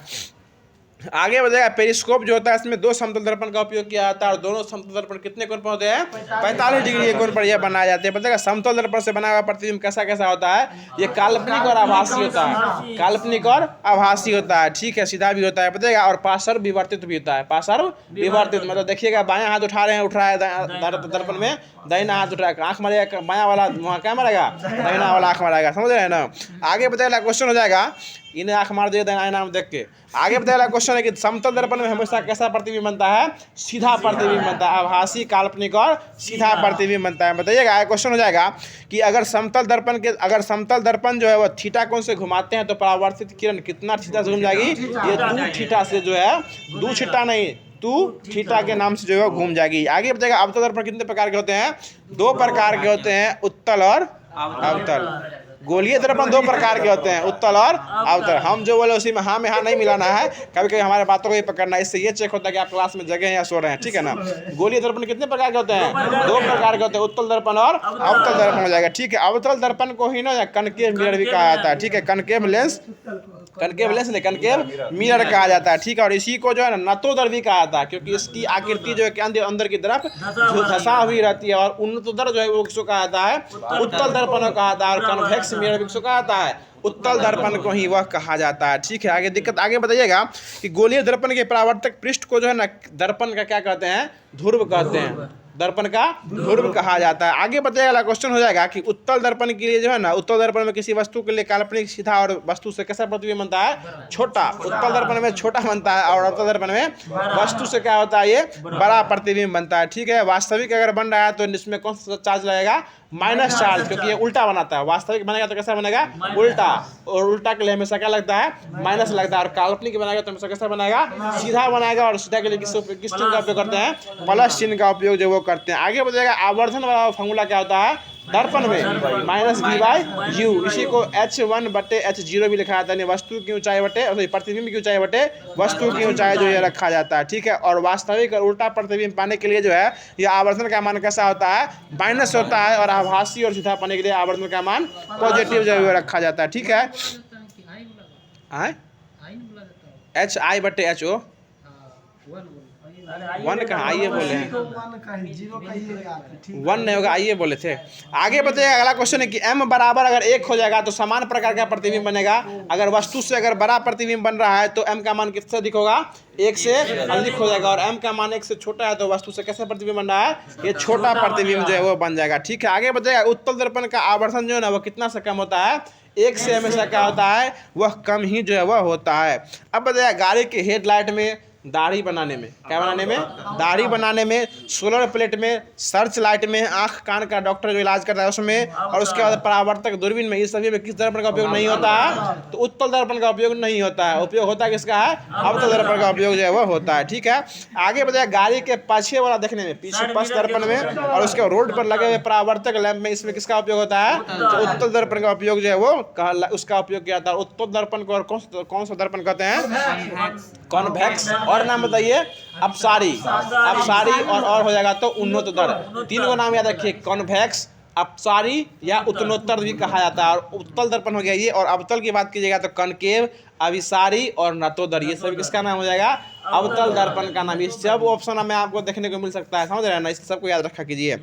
चलिए अगला क्वेश्चन बताइए, अगला क्वेश्चन हो जाएगा कि उत्तल लेंस को कौन सा लेंस कहते हैं, पठन लेंस, यानी पढ़ने के लिए लेंस में उपयोग जो उत्तल लेंस का उपयोग जो है वो किया जाता है। चलिए अगला क्वेश्चन बताइए, अगला क्वेश्चन हो जाएगा कि लेंस सूत्र जो है वो क्या हो जाएगा, 1/f बराबर 1/v माइनस 1/u। लेंस सूत्र में माइनस लग जाता है और यही दर्पण सूत्र में क्या लग जाएगा, प्लस जो है वो लग जाता है। यही f जो है प्रतिबिंब की दूरी हो जाती है, v वस्तु की दूरी, सॉरी v प्रतिबिंब की दूरी, f फोकस दूरी, और u हो जाएगा तो ये वस्तु की दूरी जो है यहाँ पर हो जाएगी। चलिए आगे बताइए, अगला क्वेश्चन है कि लेंस की आवर्धन क्षमता जो होती है वो क्या होती है, ये प्लस में होता है, और ये v/u याद रखिए, सोना नहीं, याद रखिए, माइनस v/u किस में होता है, दर्पण में। आपको ऑप्शन में प्लस माइनस दोनों में रहेगा गुरुजी, याद रखिए। दर्पण में हमेशा क्या रहता है, माइनस में, और लेंस में जो आवर्धन निकालने के लिए वो रहता है किस में रहता है, प्लस में रहता है। यानी hi/h0 वही रखिए, v/u। v हमेशा जो है वो प्रतिबिंब की दूरी, और u जो हो जाएगी वस्तु की दूरी हो जाएगी। ठीक है, आगे बताइएगा कि उत्तल लेंस का जो, उत्तल लेंस के लिए जो है ना, उत्तल लेंस के लिए बताइएगा कि ये क्या रहता है, पॉजिटिव रहता है या नेगेटिव रहता है, उत्तल के लिए पॉजिटिव रहता है और अवतल लेंस के लिए जो है वो नेगेटिव रहता है। ठीक है, आगे बताइए, अगला क्वेश्चन है कि लेंस की क्षमता जो होती है, लेंस की क्षमता, इसके लिए फार्मूला क्या रखा गया है, 1/f, यानी 1/, फोकस दूरी। और फोकस दूरी हमेशा किस में होना चाहिए, सेंटीमीटर में होना चाहिए, सॉरी मीटर में होना चाहिए। सेंटीमीटर में देता है, सेंटीमीटर में देता है, उसको मीटर में चेंज करके आंसर जो है वो निकालना रहता है। ठीक है, आगे बताइएगा कि लेंस की क्षमता का ऐसा मतलब क्या होता है, डायोप्टर जो होता है। और उत्तल लेंस की फोकस दूरी क्या होती है, धनात्मक होती है, इसलिए इसकी क्षमता भी क्या हो जाएगी, धनात्मक हो जाएगी। और अवतल लेंस के लिए फोकस दूरी ऋणात्मक होती है, इसलिए इसकी क्षमता भी, समझ लिया है, सेंटीमीटर में आंसर लैब मीटर निकाल कर। ठीक है ना, चलो आगे बताओ वहाँ सब कि निर्वात का अपवर्तनांक कितना होता है, 1 होता है। निर्वात कितना होता है, 1 होता है। जल का अपवर्तनांक 1.33 होता है। ठीक है, और कांच का कितना होता है, 1.5 होता है। बेंजीन का कितना होता है, 1.50 होता है। हीरा कितना होता है, 2.42 होता है। और हवा 1.308 हो जाएगा। ठीक है, अब जो है बताइए कितने से कितने घुसेंगे तो कितने से कितने टेटर होगा। बताइएगा कि जब प्रकाश सघन माध्यम से विरल माध्यम में जाती है तो अभिलंब से क्या होती है, दूर हटती है। सघन टू विरल, दूरिंग टू अभिलंब। ठीक है ना, सघन से विरल घुसिएगा तो अभिलंब से क्या होगा, दूर भागेगा। और विरल से सघन में घुसिएगा तो अभिलंब अपनी ओर क्या करेगा, अभिलंब की ओर मुड़ जाता है, अभिलंब की ओर आकर्षित हो जाता है। कब, जब विरल से किस में जाएगा, सघन में जाएगा तब। चलिए आगे बताइए कि अपवर्तन के अंतर को ही क्या कहा जाता है? अपवर्तनांक कहा जाता है। समझ गए ना? मतलब अपवर्तनांक अगर हो रहा है तो उसके लिए क्या होना जरूरी है? अपवर्तन का होना जो है वो जरूरी हो जाएगा। आगे बताइए, हीरा जो चमकता है किसके कारण चमकता है? पूर्ण आंतरिक परावर्तन के कारण चमकता है। वायु में डूबा हुआ सिक्का थोड़ा सा ऊपर दिखता है किसके कारण? ये अपवर्तन के कारण दिखाई पड़ता है। पानी में तैरती हुई मछली जो है वो थोड़ा सा ऊपर तैरती है, वो भी अपवर्तन के कारण। तारा अगर टिमटिमा रहा है वो अपवर्तन के कारण टिमटिमा रहा है। सूर्योदय से कुछ दिन मिनट पहले हमको सूर्य लाल दिखाई पड़ रहा है, पहले उसका होने का आवाज बड़ा दिखाई पड़ रहा है, तो भी अपवर्तन के कारण ही दिखाई पड़ता है। ठीक है, आगे बताइए, अगला क्वेश्चन हो जाएगा, जो कांच के चटक जाने पर इसका पूरा कांच जो है वो चमकते रहता है, वो किसके कारण भी? ये पूर्ण आंतरिक परावर्तन के कारण दिखाई पड़ता है। मृग मार्चा बनता भी तो है वो पूर्ण आंतरिक परावर्तन के कारण बनता है। ठीक है, आगे बताइए कि परावर्तन जो होता है उसमें जो है सतह से टकराकर प्रकाश जो उसी दिशा में लौटती है, नहीं लौटती है? उसी दिशा में लौट जाती है परावर्तन में। ठीक है ना, जिस सतह से निकली है उसी को टकरा में परावर्तन में लौटता है। सुन लीजिए, सतह से टकरा कर उसी दिशा में अगर लौट रही है तो वो क्या हो जाएगा? परावर्तन हो जाएगा। ठीक है, अगर टकरा के इधर उधर नहीं भाग के इधर टकरा के जो है दूसरे माध्यम में चल गया या जाता हुआ प्रतीत हो रहा है तो वो क्या हो जाएगा? अपवर्तन हो जाएगा। ठीक है, और समान माध्यम में लौट आना, समान माध्यम में लौट आना, ये हो जाएगा आपको जो पूर्ण आंतरिक परावर्तन हो जाएगा। किसी खास दिशा में चला गया तो ये ध्रुवन हो जाएगा, किसी खास दिशा में जाना ध्रुवन हो जाएगा। और कभी कभी चमकता है तो व्यतिकरण हो जाएगा, और 7 रंग में बट गया तो वर्ण विक्षेपण हो गया, और किसी खास रंग का दिख रहा है तो क्या हो जाएगा? परकीर्णन हो जाएगा। रंग मतलब क्या हो जाएगा? परकीर्णन हो जाएगा। 7 रंग में निकल गया तो वर्ण विक्षेपण हो जाएगा। ठीक है, आगे बताइएगा कि निकट दृष्टि दोष को कौन सा दोष कहते हैं? मायोपिया कहा जाता है। और हाइपरमेट्रोपिया हो जाएगा तो ये दूर दृष्टि दोष को हाइपरमेट्रोपिया कहा जाता है। बताइए, हेलोग्राम जो चमकता है वो किसके कारण चमकता है? ध्रुवन के कारण चमकता है। किसके कारण चमकता है? ध्रुवन के कारण चमकता है। बताइए, खतरे में किस रंग का उपयोग करते हैं? लाल रंग का उपयोग करते हैं, क्योंकि इसका तरंग दैर्ध्य क्या होता है? अधिक होता है, और परकीर्णन सबसे कम होता है। चलिए आगे बताइए, क्वेश्चन है कि अबिंदुकता जो होती है इसमें किस प्रकार का लेंस का उपयोग करते हैं? बेलनाकार लेंस। सर हमको बोलने दीजिए पूरा, आप बोले उसी को हम आज के आगे बोलते हैं। सिलिंड्रिकल लेंस को ही बेलनाकार लेंस जो है वो कहा जाता है। चलिए, वर्णदानता का कोई उपचार है कि नहीं है? यह एक प्रकार का अनुवांशिकी रोग है, इसका कोई उपचार जो है वो नहीं है। बताइए कि मोतियाबिंद को किस लेंस लगा के ठीक कर सकते हैं? कोई लेंस मोतियाबिंद में काम नहीं करता है, उसके लिए क्या जरूरी है? ऑपरेशन जो है। लहान आंख जैसे पवन कुमार आंख जैसे सभी जो है मोतियाबिंद के लिए स्पेशलिस्ट हो जाएगा। आगे बताइए, क्वेश्चन हो जाएगा कि प्रतिबिंब जो है यह किस दृष्टि दोष में प्रतिबिंब जो है वो रेटिना से पहले बन जाता है? ये निकट दृष्टि में क्या होता है? प्रतिबिंब रेटिना से क्या होता है? पहलत्ते बन जाता है, इसलिए निकट का चीज उसको दिखाई पड़ता है, दूर वाला क्या होता है? पहलत्ते प्रतिबिंब बनेगा तो निकट का दिखाई नहीं करेगा गुरुजी, उसके बाद दूर का उसको दिखाई नहीं करता है। इसी के लिए निकट दृष्टि उसको जो है वो कहा जाता है। और दूर दृष्टि में क्या होता है? रेटिना से बाहर प्रतिबिंब बनता है। और नॉर्मल जितने भी व्यक्ति होते हैं कौन सा दृष्टि दोष होता है? ये दूर दृष्टि दोष होता है, क्योंकि उसको निकट की चीज अच्छी दिखाई पड़ती है और दूर की चीज वो दिखाई नहीं पड़ती है। और जो उम्र बढ़ने के साथ दोष बढ़ता है वो कौन सा दोष होगा? जरा दूर दृष्टि। और इसी में जो है ना आपको द्विफोकली लेंस का उपयोग किया जाता है, जो कि उम्र बढ़ने के साथ जो है इस रोग का उपचार जो किया जाता है। नीचे अवतल, ऊपर उत्तल लेंस का उपयोग जो किया जाता है। नीचे देखना है तो अवतल लेंस देखिए, और थोड़ा सा ऐसे उठा के देखिएगा तो क्या जाएगा? वो उत्तल लेंस का उपयोग जो वो किया जाता है। चलिए अगला क्वेश्चन बताइए। अगला क्वेश्चन हो जाएगा कि गैलीलियो का जो दूरदर्शी था इसमें किस लेंस का उपयोग किया गया है? अवतल और उत्तल दोनों का उपयोग जो है वो किया गया है। ठीक है, आगे बताइएगा कि विद्युतदर्शी एक ऐसा उपकरण है जो किसका पता लगाता है? ये आवेशित वस्तु का पता कौन लगाता है? विद्युतदर्शी जो है इसका उपयोग करते हैं। ठीक है, आगे बताइएगा कि 3D घटना जो है ना, 3D जो घटना होती है वो किस पर डिपेंड करती है? प्रकाश के ध्रुवन पर जो है वो डिपेंडेंट करती है। ठीक है, बताइएगा उगता हुआ सूरज और डूबता हुआ सूरज जो कैसे दिखाई पड़ता है? लाल दिखाई पड़ता है। ठीक है, और ये लाल किसके कारण दिखाई पड़ता है? परकीर्णन के कारण लाल दिखाई पड़ता है। ठीक है, बताइएगा समुद्र का जल भी जो है ना किसके कारण नीला दिखाई पड़ता है? परकीर्णन। सर जी, गुरु जी, हमारे प्रिय मित्र जी, जितना भी परकीर्णन के कारण वो रंग वाला होगा वो क्या हो जाएगा? परकीर्णन ही हो जाएगा। ठीक है, बताइए अगला क्वेश्चन है कि टिंडल प्रभाव जो है, टिंडल प्रभाव ये भी किससे संबंधित है? प्रकाश के परकीर्णन से ही संबंधित हो जाएगा। आगे बताइए अगला क्वेश्चन हो जाएगा कि विद्युत धारा का प्रभाव जो है ना वो किस आवेश से किस आवेश की तरफ होता है? तो ये प्लस से माइनस की तरफ। विद्युत धारा हो जाएगा तो प्लस से माइनस, और इसी में इलेक्ट्रॉन पूछ देगा तो ये माइनस से प्लस की तरफ इसका मूविंग होता है। ठीक है, आगे बताइएगा अगला क्वेश्चन हो जाएगा कि ओम का नियम क्या कहता है?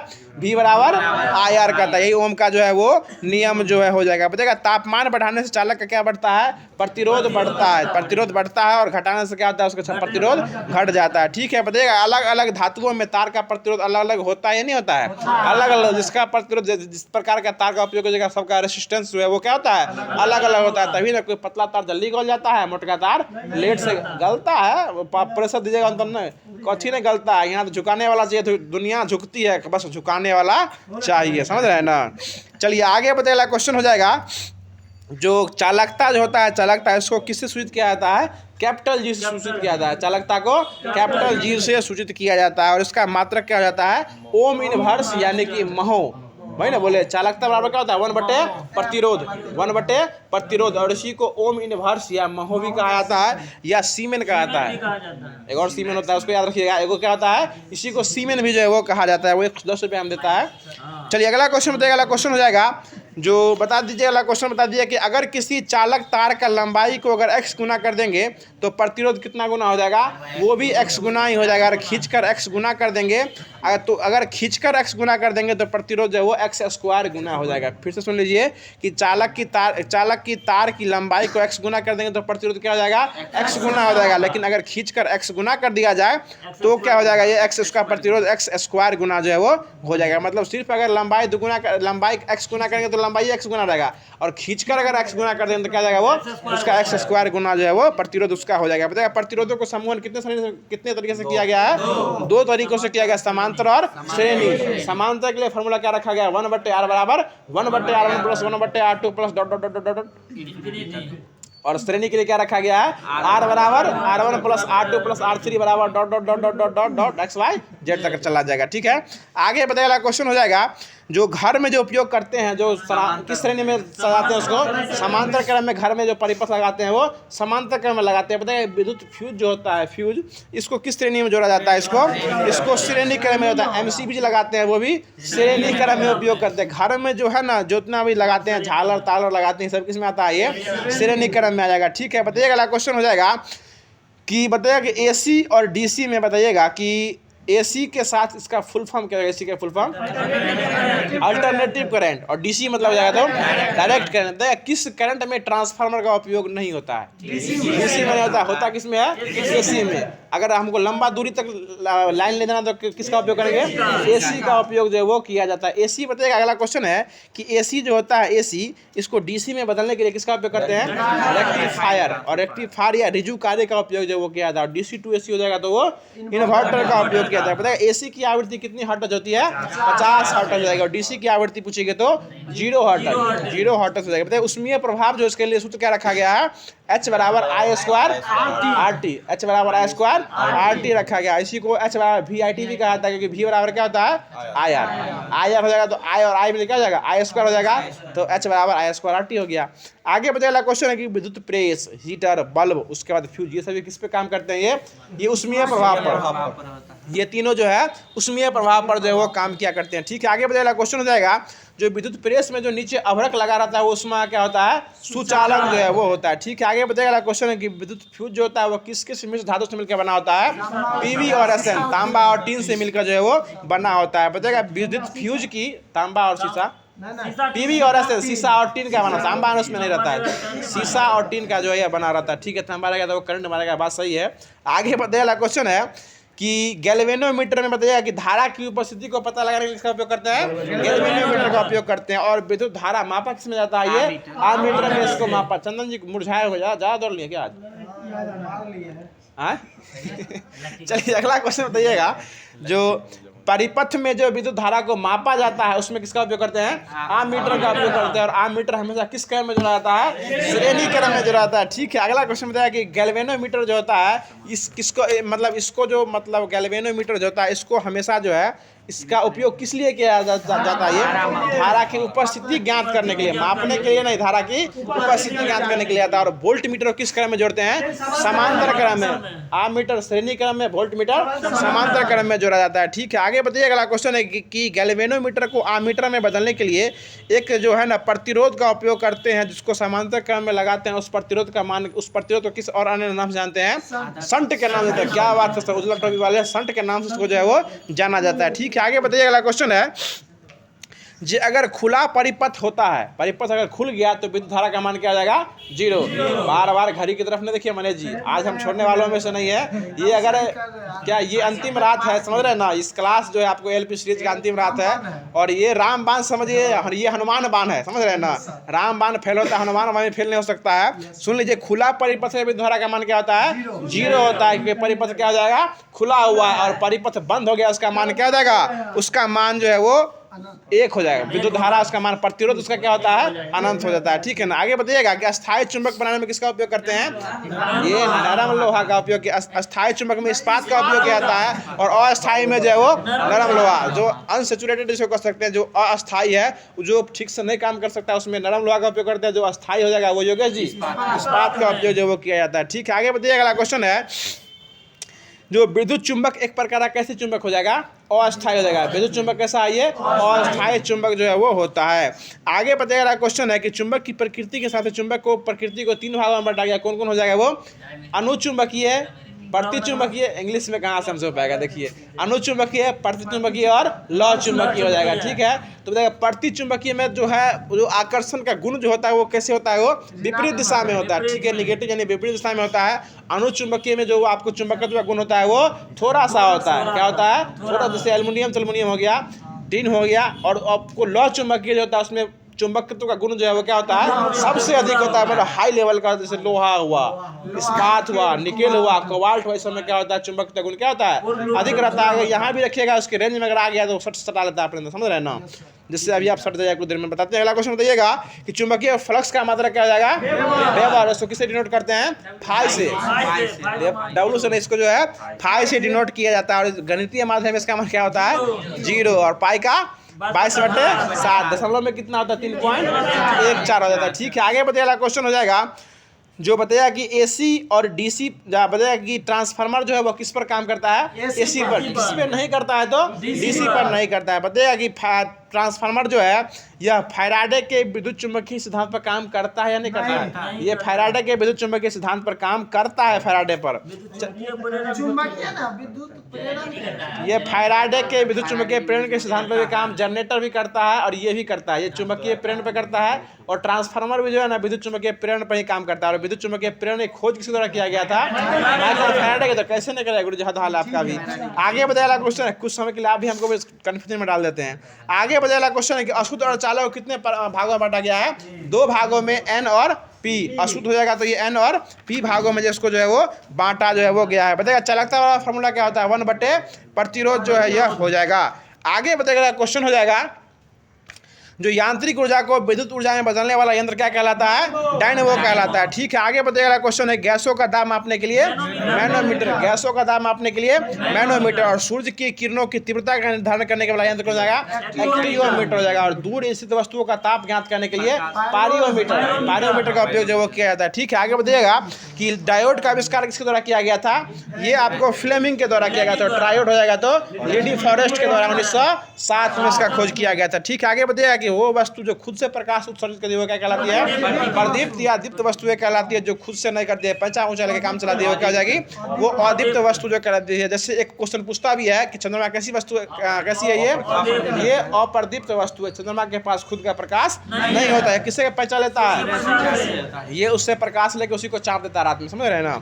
अगला क्वेश्चन बताइए। अगला क्वेश्चन है कि पृथ्वी तल पर जो है ना पवन के वेग को मापने वाला यंत्र कौन सा यंत्र कहलाता है? ये एनीमोमीटर कहलाता है। वायु की दिशा भी किससे मापी जाती है? एनीमोमीटर से ही मापी जाती है। तो लगभग 1 घंटा क्लास होने वाला होगा। और आप लोग के जो है वो एनसीईआरटी बेस्ड 6 to 10 जो बनने वाला क्वेश्चन था वो फिजिक्स का है, जो एक नोट्स के माध्यम से कराया जा रहा था, उसको पूरे तरीके से समाप्त जो है वो कर दिया गया। जो क्वेश्चन इंपोर्टेंट लगता है उसको जो है वो कर दिया गया है। अब जो है इसके बाद आपको स्टार्ट किया जा रहा है जो कि केमिस्ट्री हो जाएगा, बायोलॉजी। चलिए ठीक है, पहले बायोलॉजी करा देते हैं, उसके बाद केमिस्ट्री जो है वो करा दिया जाएगा। केमिस्ट्री बाबा करा दें, कोई दिक्कत नहीं है। अब जो है बायोलॉजी जो वो स्टार्ट किया जा रहा है। और बायोलॉजी में जो भी क्वेश्चन जो एनसीईआरटी और एससीईआरटी का तथ्य जो उसको मिला के स्टार्ट किया जा रहा है। आप लोग अपने जगह को छोड़ना नहीं है। गर्मी ज़्यादा हैवी नहीं, ठंडी है, आराम से घुस जाइए कमर तमर में, आराम से उसको सुनते रहिए, कोई दिक्कत नहीं होने वाला है। आगे क्वेश्चन बताइए, क्वेश्चन हो जाएगा कि आधुनिक, बायोलॉजी स्टार्ट कर रहे हैं और बायोलॉजी को हिंदी में क्या कहते हैं, जीव विज्ञान जो यह कहा जाता है। पहले जीव विज्ञान से परिचय ले लेते हैं। बताइए कि आधुनिक वर्गीकरण का पिता किससे कहा गया है, कैरोलस लिनियस को कहा है। कोई दिक्कत हरिशंकर बाबू, आप ही के लिए इतना मेहनत हम करें, आप पीछे बैठे हुए, थोड़ा सा नजदीक आ जाइए। अगला क्वेश्चन बताइए, अगला क्वेश्चन हो जाएगा कि अब तो अपना चेहरा दिखा दीजिए, अब तो एग्जाम होने वाला है आपका, कहा इतना पीछे छुपे रहते हैं। आगे बताइएगा कि ओरिजिनल के बाद दिखाएंगे।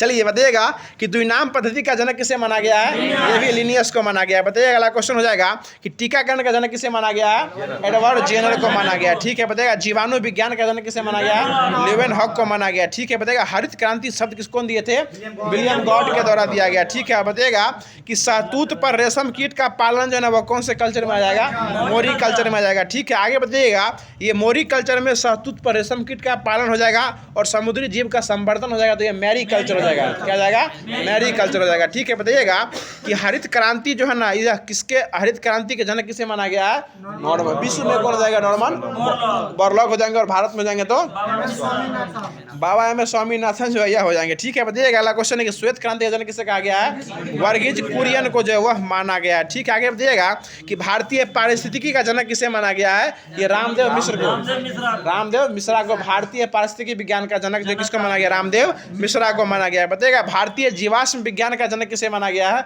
ये बीरबल साहनी को माना गया है। किसको माना गया है, बीरबल साहनी को जो है माना गया है। ठीक है। और हाल ही में किसके पिता का निधन हो गया है, मुकेश सहनी के पिता का क्या हो गया है, निधन जो है वो, ये निधन नहीं एक प्रकार का हत्या माना गया है उसको, वो निधन हो गया है।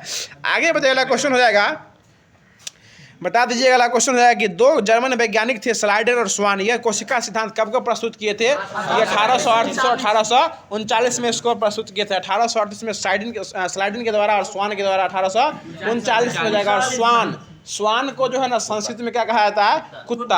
स्वान मतलब क्या होता है, कुत्ता। कुकुर मतलब भी क्या होता है, कुत्ता होता है। ठीक है। खरहा मतलब क्या होता है, खरगोश होता है। कपोत मतलब क्या होता है, कबूतर होता है। ठीक है।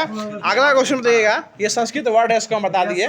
चलिए अगला क्वेश्चन बताइएगा, अगला क्वेश्चन हो जाएगा कि बताइएगा कि एक कोशिकीय जीवों में जो है ना भोजन जो है वो कहाँ पूरा होता है, ये संपूर्ण शरीर में जो भोजन जो है पूरा जो है वो हो जाता है। आगे क्वेश्चन बताइएगा कि एक कोशिकीय जीव में भोजन जो है एक स्थान से दूसरे स्थान जाता है, वो किस गति के द्वारा जाता है, ये पक्षावीय गति के द्वारा। देखिए बायोलॉजी है और बहुत ऐसा वर्ड आपको पहली बार सुनने को मिलने वाला है। ठीक है ना। इसके लिए इसको जहाँ लगेगा हमको रिपीट जो है वो कर दिया करेंगे। बताइएगा कि कोशिका झिल्ली को जो है ना वो मतलब इसको किस और झिल्ली के नाम से जाना जाता है, ये किस प्रकार की झिल्ली होती है, ये आपको, और ये वर्णात्मक पारगम्य झिल्ली भी इसको जो है वो कहा जाता है। बताइएगा अगला क्वेश्चन हो जाएगा कि किसी जीव में स्पष्ट कोशिका भित्ति होता है लेकिन किसी जीव में क्या स्पष्ट नहीं होता है, तो केंद्रक जो है वो स्पष्ट जो है वो नहीं होता है। ठीक है। बताइएगा कि ईआर में संश्लेषित पदार्थ जो है वो किस उपकरण में जाके जमा हो जाता है, ये गोल्जी उपकरण में जो है वो जाके जमा जो है वो हो जाता है। बताइएगा कि किसको कोशिका का ऊर्जा घर कहा जाता है, माइटोकॉन्ड्रिया कोशिका का ऊर्जा घर कहा जाता है,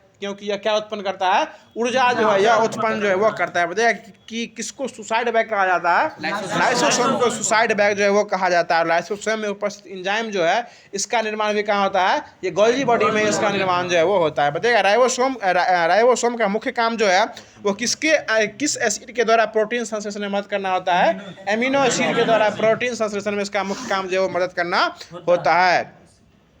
बता दीजिएगा क्वेश्चन हो जाएगा कि गुणसूत्र के अंतिम छोर जो होता है इसको क्या कहते हैं, टीलोमियर कहते हैं। क्या कहते हैं, टीलोमियर जो है वो कहा जाता है। बताइए अगला क्वेश्चन है कि भारत में डीएनए फिंगरप्रिंट टेस्ट लाने का श्रेय किसे दिया जाता है, ये डॉक्टर लालाजी को दिया जाता है, डॉक्टर लालजी को, डॉक्टर लालजी सिंह को जो है डीएनए फिंगरप्रिंट लाने का श्रेय किसको दिया जाता है, ये लालजी सिंह को दिया जाता है। और डीएनए फिंगरप्रिंट जो है कहाँ स्थित हो जाएगा, ये हैदराबाद, चंडीगढ़ में, लखनऊ में, इस सब में जो है क्या डीएनए फिंगरप्रिंटिंग टेस्ट जो है वो हो जाएगा। ये जो है ना पैतृत्व स्थापित करने के लिए जो है वो टेस्ट जो है ये किया जाता है कि आप इधर उधर तो नहीं कर दिए कहीं। चलिए अगला क्वेश्चन बताइए। अगला क्वेश्चन हो जाएगा कि कोशिका विभाजन के समय क्या दिखाई पड़ता है, क्रोमोसोम जो है यह दिखाई पड़ता है। कोशिका विभाजन एक्सपीरियंस सर के पास भरा के कूट के भरा हुआ है। आगे बताएगा समसूत्री विभाजन खोज किस द्वारा किया गया था, वाल्डर फ्लेमिंग के द्वारा किया गया था। अभी तक आपको ये समझ में नहीं आया कि हम हंस क्यों रहे हैं, ठीक है ना। आगे बताइए अगला क्वेश्चन है कि जायगोट में किस प्रकार का कोशिका विभाजन होता है, इसमें जो है अर्धसूत्री विभाजन होता है। किसमें होता है, जायगोट में अर्धसूत्री विभाजन होता है। और जायगोट को ही हिंदी में क्या कहते हैं, युग्मनज कहते हैं। और इसका निर्माण कैसे होता है, निषेचन के बाद ठीक है। ये आपको शुक्राणु और अंडाणु के मिलने का निर्माण होता है, जायगोट यानी युग्मनज का निर्माण जो है वो होता है। बताइए शरीर में घावों का भरना जो है ना किस कोशिका विभाजन के फलस्वरूप होता है? तो समसूत्री विभाजन जो है वो विटामिन सी, विटामिन नहीं पूछ रहे, कोशिका के बारे में पूछ रहे हैं। तो ये समसूत्री विभाजन के बाद जो शरीर में घाव क्या होता है? भरने लगता है। और विटामिन की चर्चा करेगा तो विटामिन सी हो जाएगा। ठीक है, आगे बताइए अगला क्वेश्चन है कि जीवों की संख्या में संतुलन बनाए रखने का प्रमुख कारण क्या जाएगा? प्रजनन हो जाएगा। एकदम एनसीईआरटी का फैक्ट है। किसमें मुख्य कारण क्या जाएगा? प्रजनन जो इसका मुख्य कारण हो जाएगा। चलिए आगे बताइए अगला क्वेश्चन है कि गुणसूत्र की संख्या जो है ना घटकर आधी जो है यह हो जाती है। अधूरा क्वेश्चन इसमें लिखे हुए हैं, छोड़िए इसको। आगे बताइएगा उत्तक के अध्ययन को जो है ना वह उस उत्तक के अध्ययन करने वाले विज्ञान को क्या कहा जाता है? ये हिस्टोलॉजी कहा जाता है। क्या कहा जाता है? हिस्टोलॉजी जो वह कहा जाता है। और हिस्टोलॉजी शब्द की अध्ययन की शुरुआत सबसे पहले जो है ना ये मार्कोलो मेलपिगी जो थे वो कहाँ के वैज्ञानिक हो जाएंगे? ये इटली के वैज्ञानिक हो जाएंगे। और इन्हीं को जो है ना फादर ऑफ हिस्टोलॉजी जो है वो कहा जाता है। ठीक है, बताइएगा कि पादप सूचनाओं का संवहन जो है ना वो किस उपयोग द्वारा किया जाता है? ये तो वैद्युत रसायन के उपयोग द्वारा जो वो किया जाता है। बताइएगा अगला क्वेश्चन है कि कैम्बियन की कार्यविधि जो है ना यह किसके अनुसार परिवर्तित होती रहती है? तो ये मौसम के अनुसार क्या होती है? परिवर्तित होती रहती है। जरूरत नहीं है कि हर क्वेश्चन का जवाब आपको आता ही हो, कुछ ऐसा क्वेश्चन है जो आपको औरों से अलग कर देगी। ठीक है ना, और यह वही क्वेश्चन है जो आपको औरों से नहीं सबसे अलग कर रही है। और क्वेश्चन इस प्रकार से है कि कैम्बियम की कार्यविधि जो है किस अनुसार परिवर्तित होती है? तो ये मौसम के अनुसार क्या होती है? परिवर्तित जो है वो होती है। चलिए आगे बताइए कि चालनी नलिका किसमें पाया जाता है? ये फ्लोएम में पाया जाता है। ये किसमें पाया जाता है? फ्लोएम में। और फ्लोएम एक प्रकार का कैसा उत्तक है? ये संवहनी उत्तक हो जाएगा। कैसा उत्तक है? संवहनी उत्तक हो जाएगा। बताइए अगला क्वेश्चन हो जाएगा कि कॉर्क में सुबेरिन नामक रसायन पाया जाता है जिसमें सभी कोशिकाएं कैसी होती है? मृत होती है। कैसी होती है? मृत कोशिकाएं वहाँ पाई जाती है। आगे बताइएगा परीक्षा की दृष्टि से बहुत ही महत्वपूर्ण क्वेश्चन हो जाएगा कि फादर ऑफ हिस्टोलॉजी तुरंत बताएं, जिनका नाम हो जाएगा मार्लेसे मेलपिगी। और ये कहाँ के हो जाएंगे? इटली के। फादर ऑफ हिस्टोलॉजी जो है मार्सेले मेलपिगी, ये कहाँ के हो जाएंगे? इटली के हो जाएंगे। बताइए पौधे की लंबाई में वृद्धि होती है वो किस उत्तक के द्वारा होती है? शीर्षस्थ विभाजित तक। लंबाई जो जाएगा शीर्ष विभाजित के द्वारा क्या होती है? उसकी लंबाई में क्या होती है? वृद्धि जो है वो होती है। आगे बताइए अगला क्वेश्चन हो जाएगा कि प्लाज्मा जो है ना यह निर्जीव होता है या सजीव होता है? निर्जीव होता है। प्लाज्मा स्वयं क्या होता है? निर्जीव होता है, क्योंकि इसमें असंख्य कोशिकाएं जीवित होती है इसके अंदर, इसलिए ये क्या करती है? आपस में भ्रमण जो है वो करते रहती है। और जाइलम जो है ये क्या कहते हैं? प्लाज्मा हो ही गया। आगे बताइए अगला क्वेश्चन है कि औतिकी जो है, औतिकी इसका दूसरा नाम इंग्लिश में क्या कहते हैं? औतिकी को हिस्टोलॉजी कहा जाता है। भौतिकी नहीं, औतिकी। इसी को क्या कहा जाता है? हिस्टोलॉजी भी कहा जाता है। बताइए अगला क्वेश्चन हो जाएगा कि संवहन बंडल का उद्गम जो होता है ना वो कहाँ से होता है? ये फ्लोरेम से होता है। फ्लोरेम को हिंदी में रंभजन भी कहा जाता है। क्या कहता है? रंभजन। एकदम सुनते रहिए, वकील साहब तो नहीं है, उमाकांत बाबू सुनते रहिए। आगे बताइए अगला क्वेश्चन हो जाएगा कि त्वचा पर चोट लगने के बाद जो है ना किसका पुनरुद्धरण जो है किसके द्वारा किया जाता है? मतलब कोशिका पर चोट लगने के बाद पुनरुद्धरण जो होता है वो किस उपकला के द्वारा होता है? तो ये घनाकार उपकला के द्वारा जो इसका पुनरुद्धरण जो है वो होते रहता है। आगे बताइए कि अस्थि का मैट्रिक्स जो है किस प्रोटीन का बना होता है? ओसिन नामक प्रोटीन का बना होता है। किसका होता है? ओसिन नामक प्रोटीन का जो है वह बना होता है। ठीक है, आगे बताइएगा कि कंडरा जो होता है, कंडरा यह किसकी बनी होती है? इसको टेंडन भी कहते हैं। किसकी बनी होती है? ये केवल कोलेजन तंतु की बनी होती है। उसके में बताना किस तंतु की बनी होती है? ये कोलेजन नामक तंतु की जो है वो बनी रहती है। बताइएगा क्वेश्चन है कि पैर में जो मोच आती है वो किसके टूटने के कारण आती है? लिगामेंट। लिगामेंट अगर टूट रहा है मतलब स्नायु अगर टूट रहा है तो वो क्या हो जाएगा?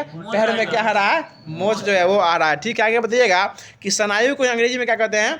लिगामेंट्स कहा जाता है। और स्नायु जो होता है ना इसमें कौन कौन से तंतु जो है पाए जाते हैं? किस किस कलर के? तो पीले और श्वेत, पीला और श्वेत तंतु जो किसमें पाए जाते हैं? पीला और श्वेत जो है ये लिगामेंट्स में पाए जाते हैं। इसमें वही लिखा है पीला और श्वेत पाए जाते हैं। चलिए आगे बताइए क्वेश्चन हो जाएगा जो वर्गीकरण का आधारभूत इकाई जो है किसको माना गया है? जाति को माना गया। और द्विनाम पद्धति देने वाले व्यक्ति को जाएंगे कैरोलस लिनियस माने जाते हैं। ठीक है, और ये अपने किस पुस्तक में इसको लिखे थे? सिस्टमा नेचर में इसको लिखे थे। ठीक है, बताइएगा कि अमीबा जो है किस प्रकार का जीव है? ये एक कोशिकीय जीव हो जाएगा। ठीक है, और यह जो है कि अमीबा के चलने वाले पाँव को क्या कहा जाता है? पदाव कहा जाता है। पदाव, उसी को हिंदी में कृत्रिम पाँव भी कहा जाता है, इसी को पदाव कहा जाता है। और अमीबा जो है ना अपना भोजन जो है ना वो किसके द्वारा ग्रहण करता है? तो ये कूटपाद द्वारा पकड़ता है। पकड़ता किसके द्वारा है? कुटपाद द्वारा पकड़ता है। और भोजन खाद्यदानी के द्वारा ये अंतर ग्रहण करता है। भोजन खाद्यदानी के द्वारा क्या करता है? ये अंतर ग्रहण। ऑप्शन में सीधे मिलेगा कुटपाद, ठीक है ना, सीधे क्या मिलेगा? कुटपाद। मार के आएगा, खुश हो जाएगा, हियाँ आएगा, मिलाइएगा, एगो गलती हुआ सदेगा और गलती निगेटिव लेके चला गया, ठीक है ना। तो अमीबा भोजन पकड़ता किससे है? ये कुटपाद द्वारा पकड़ता है। और भोजन खाद्यान्न द्वारा क्या करता है? वो उसको अंदर ग्रहण जो है वो कर लेता है। आगे बताइएगा क्वेश्चन हो जाएगा कि लीच में हिरंडम नामक क्या पाया जाता है? पिगमेंट का निर्माण जो है वो निर्माण होता है। आगे बताइएगा कि सबसे बड़ा अकशेरुकी जो है वो क्या हो जाएगा? स्क्विड। स्क्विड जो है क्या हो जाएगा? सबसे बड़ा अकशेरुकी जो है वह हो जाएगा। बताइएगा कि मधुमक्खी और नरहर पक्षी जो होता है वह पौधे के किससे अपना भोजन प्राप्त करते हैं? मकरंद से। मकरंद से प्राप्त करते हैं। मधुमक्खी अपना शहद किससे बनाती है? तो मकरंद से बनाती है, ठीक है। बताइएगा कि किस वर्ग के प्राणियों का शरीर पर उभरे नुमा कांटा संरचना पाई जाती है? तो ये इकाइनोडर्मिटा। इकाइनोडर्मिटा हो जाएंगे। और इस वर्ग के जीव को क्या कहते हैं? समुद्री जीव भी कहा जाता है। समुद्री वर्ग के जीव किस वर्ग में आते हैं? इकाइनोडर्मिटा में आ जाते हैं, ठीक है। आगे बताइएगा कि बहुत से समुद्री जीव जो होते हैं वो किसको अपना कवच बना लेते हैं? तो जल में घुले हुए कार्बोनेट को क्या बना लेते हैं? वो उसको कवच बना लेते हैं। बताइएगा अगला क्वेश्चन है कौन सा जीव है जो अपना भोजन जो है आमाशय से बाहर निकाल के उसको फिर ग्रहण करता है? तो ये हो जाएगा आपको स्टारफिश। स्टारफिश क्या हो जाएगा? उसको भोजन आमाशय से बाहर निकल क्या करता है? उसको ग्रहण करता है, ठीक है। आगे बताइएगा कि पूर्णतः समुद्री जीव क्या हो जाएगा? वो किस वर्ग में आएगा? इकाइनोडर्मिटा में आ जाएगा, ठीक है। बताइएगा कि इकाइनोडर्मिटा का जो चलन अंग होता है, जो पैर होता है, वो किस के द्वारा चलता है? तो वो नालपाद के द्वारा चलता है। किसके द्वारा चलता है? नालपाद के द्वारा। इकाइनोडर्मिटा किससे चलता है? नालपाद के द्वारा चलता है। बताइएगा कि कटला फिश जो है वो किससे जल के किस भाग से अपना भोजन प्राप्त करता है?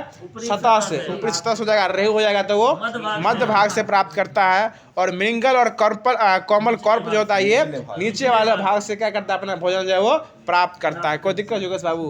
कतला किसे करता है? ऊपर से।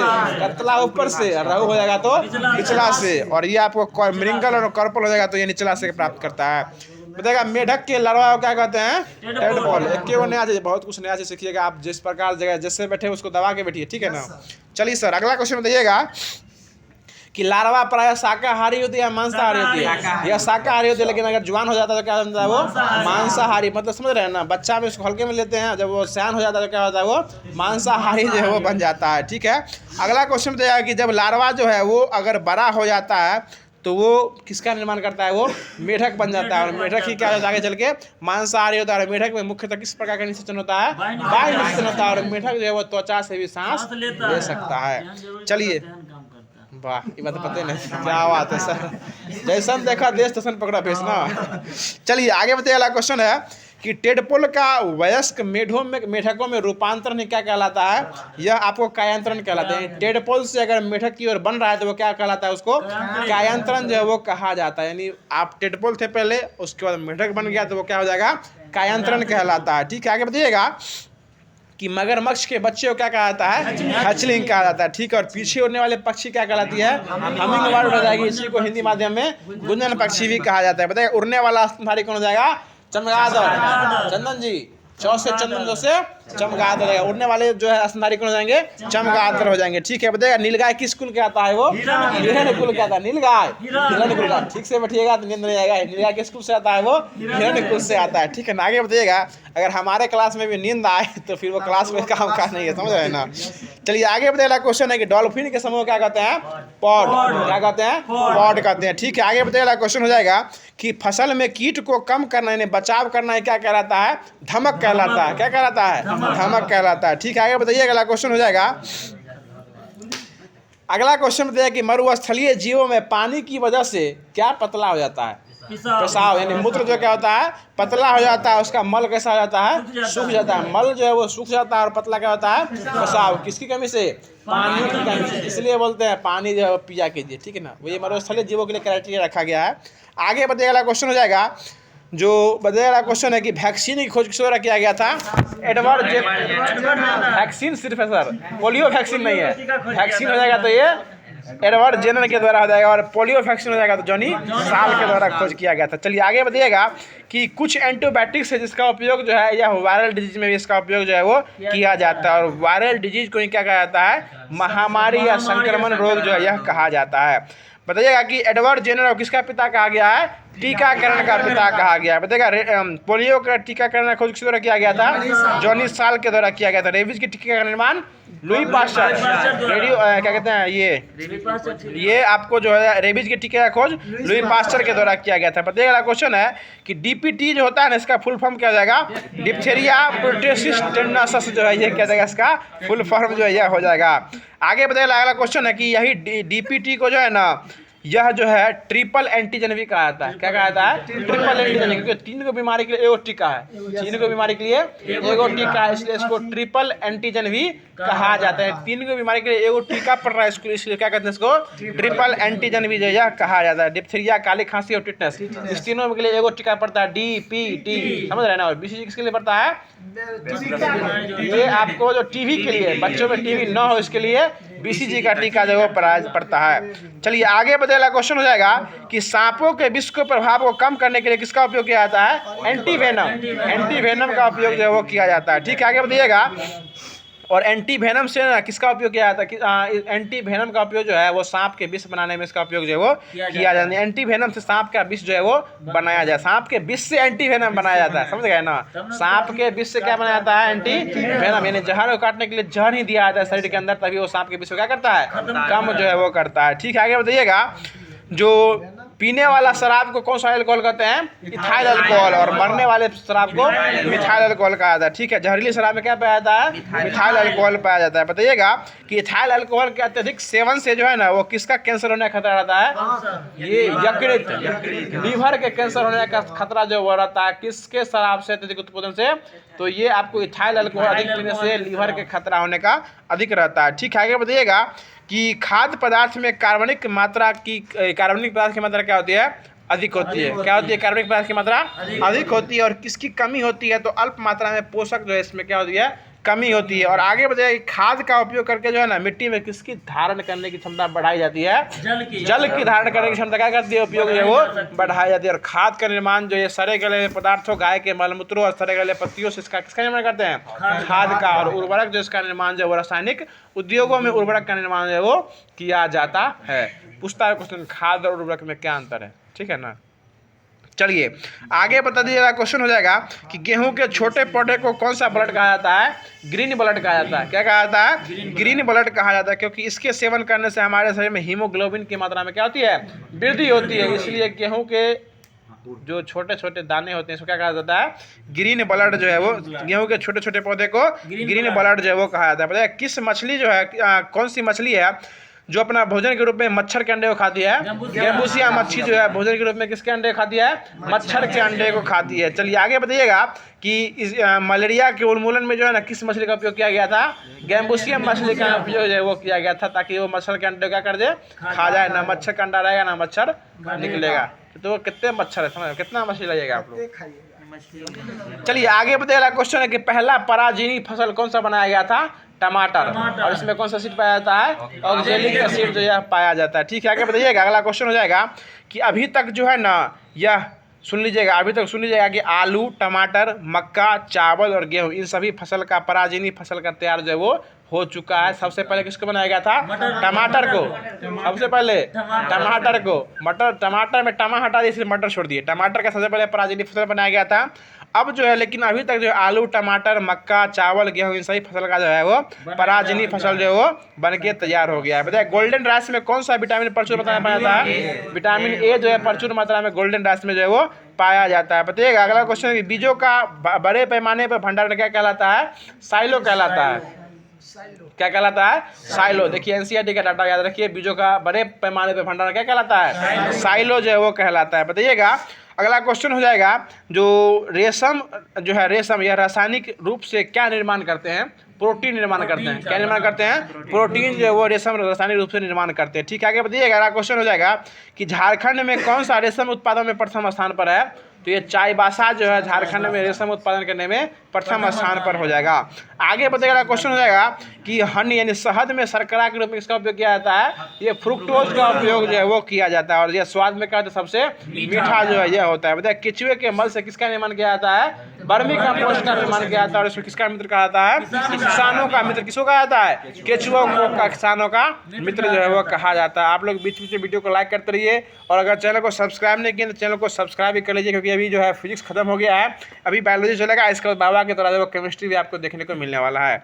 आगे बताइए क्वेश्चन हो जाएगा जो बताइएगा जीवाणु और ईस्ट जो है चावल के आटे के किण्वन में सहायक होते हैं और यही आटे के किण्वन करके किस किस कौन सा भोज्य पदार्थ बनता है, इडली और डोसा। फिर डोसा बोलते हैं, डोसा बोलिए, क्या बोलता है, इडली और डोसा होगा। ठीक है, आगे बताइएगा जो लाइकेन जो है ना वैसे स्थान पे नहीं पाया जाता है जहाँ पे कौन सा प्रदूषण होता है, वायु प्रदूषण। चर्चा कर दिए थे, कौन सा प्रदूषण हो जाएगा, वायु प्रदूषण में लाइकेन नहीं पाया जाता है। और लिटमस जो होता है वो किससे प्राप्त होता है, लाइकेन नामक कवक से प्राप्त होता है और यह हमेशा किस रंग का होता है, बैगनी रंग का होता है। और इसमें अम्ल से अभिक्रिया करेंगे तो यह नीले क्या करता है, लाल कर देता है और लाल को नीला कौन करता है, क्षार जो वो लाल को नीले जो है वो कर देता है। बताइए अगला क्वेश्चन हो जाएगा कि मांस और फर्ण जैसे पादप में जनन जो है ना किसके द्वारा होता है, ये बीजाणुओं द्वारा होता है। किसके द्वारा होता है, बीजाणुओं के द्वारा होता है। बताइएगा कि किसमें जो है ना पुष्प नहीं होता है, किस फाइटा में पुष्प नहीं होता है, टेरिडोफाइटा।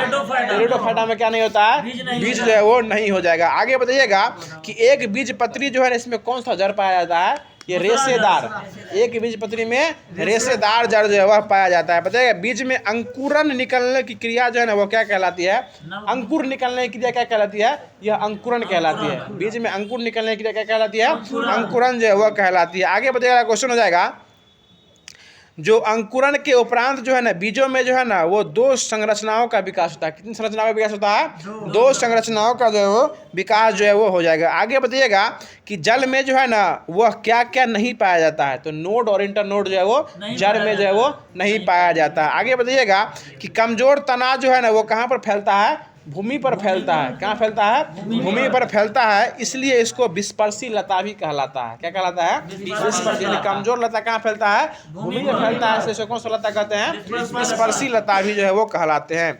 आगे बताइए अगला क्वेश्चन है कि रंध्र की मदद से पेड़ पौधे में कौन कौन सा गैस का आदान प्रदान होता है, तो O2 और CO2। O2 और CO2 इस दोनों का क्या होता है, आदान और प्रदान जो है यह होता है। बताइएगा अगला क्वेश्चन हो जाएगा कि मरुस्थलीय पौधे में प्रकाश संश्लेषण किस भाग द्वारा होता है, तो ये तना के द्वारा जो है वह होता है। किसके द्वारा होता है, तना के द्वारा जो है मरुस्थलीय पौधे में होता है। ठीक है, आगे बताइए अगला क्वेश्चन है कि पौधे में रंध्र का खुलना और बंद होना जो है कोशिकाओं के अंदर जो है ना किसकी मात्रा पर निर्भर करता है, तो ये जल की मात्रा पर जो है वो निर्भर करता है। ठीक है, बताइएगा फूलों में सबसे अधिक परागकण की क्रिया जो होती है वो किसके द्वारा होती है, कीट के द्वारा होती है। और सबसे अधिक कीट में कौन सा कीट हो जाएगा, मधुमक्खी के द्वारा। देखिए मुंह धो के अच्छा सजावट दे रहे हैं ना, ये मधुमक्खी के द्वारा क्या होती है, सबसे अधिक जो है वो परागकण क्रिया जो है वो हो जाती है। और परागकण कहाँ पाया जाता है, परागकोश में। परागकण कहाँ पाया जाता है, परागकोश में। शुक्राणु कहाँ पाया जाता है, तो वृषण कोश में। और परागकण कहाँ पाया जाता है, जो परागकोश में पाया जाता है। ठीक है, आगे बता दीजिए अगला क्वेश्चन हो जाएगा कि वैसा फल जिसका निर्माण जो है ना ये ओवरी के द्वारा होता है उसे कौन सा फल कहते हैं, सत्य फल कहा जाता है। जैसे आम, अमरूद, जामुन, धान, गेहूं से कौन सा फल हो जाएगा, सत्य फल हो जाएगा। और वैसा फल जिसका निर्माण जो अंडाशय को छोड़कर फूल के अन्य भाग द्वारा तो क्या कहते हैं, असत्य फल कहा जाता है। जैसे सेब, अनानास, नाशपाती, काजू, कटहल ये सब जो है क्या हो जाएगा, असत्य फल हो जाएगा। बता दीजिए क्वेश्चन हो जाएगा कि किस पौधे का कुल भाग जो है जड़ छोड़कर खाया जाता है, तो ये केला का जड़ छोड़ के सब कुछ वो क्या हो जाएगा, खाने योग्य होता है। केला जो है वो हम लोग खाते हैं, उसका डांट, पत्ता, जड़ होता है वो क्या कौन खाता है, जानवर खाता है। उसका जड़ छोड़ के सब चीज़ क्या होता है, खाने वाला होता है। पूछा ये आपको 6th क्लास का NCERT का फैक्ट है कि किस पौधे का जो है वो जड़ छोड़ के सब कुछ खाने भाग है, तो वो केला। समझ रहे हैं ना, बहुत अच्छा है केला। और केला में आयरन की मात्रा क्या होती है, अधिक मात्रा में पाई जाती है। चलिए आगे बताइए क्वेश्चन हो जाएगा कि आलू के पौधे में जो होती है वो आँख, वो किस रूप में काम करती है, कायिक प्रबंधन या जनन के रूप में उसका जो है वो आँख जो उसमें काम जो है वो करती है। आगे बताइए क्वेश्चन हो जाएगा कि मक्का, पपीता, ककड़ी, खीरा एक लिंगी पौधा हो जाएगा, तो सरसों, गुलाब और प्यूटनिया ये सब किस प्रकार के, ये उभयलिंगी में यह आ जाएगा। ठीक है, बताइएगा कि उभयलिंगी सुन लीजिए, मक्का, पपीता, ककड़ी, खीरा ये सब एक लिंगी हो जाएगा, और सरसों, गुलाब और ये पिटुनिया ये सब जो है उभय लिंगी में यह आ जाएगा, द्विलिंगी या उभय लिंगी हो गया। आगे बताएगा निषेचन के पश्चात जो है अंडाशय जो है ना यह फल में होता है, तो बीजांड किसके भीतर जन्मता है, ये बीज के भीतर जो है वो जन्मता है। बता दीजिए अगला क्वेश्चन हो जाएगा कि किस फल का जो है ना 2 या 2 से अधिक चीज खाने वाला भाग हो जाएगा। तो ये केला के साथ साथ कद्दू भी याद रखिए, केला के साथ साथ कद्दू जो है इसका 1 से अधिक चीज जो है वो खा सकते हैं।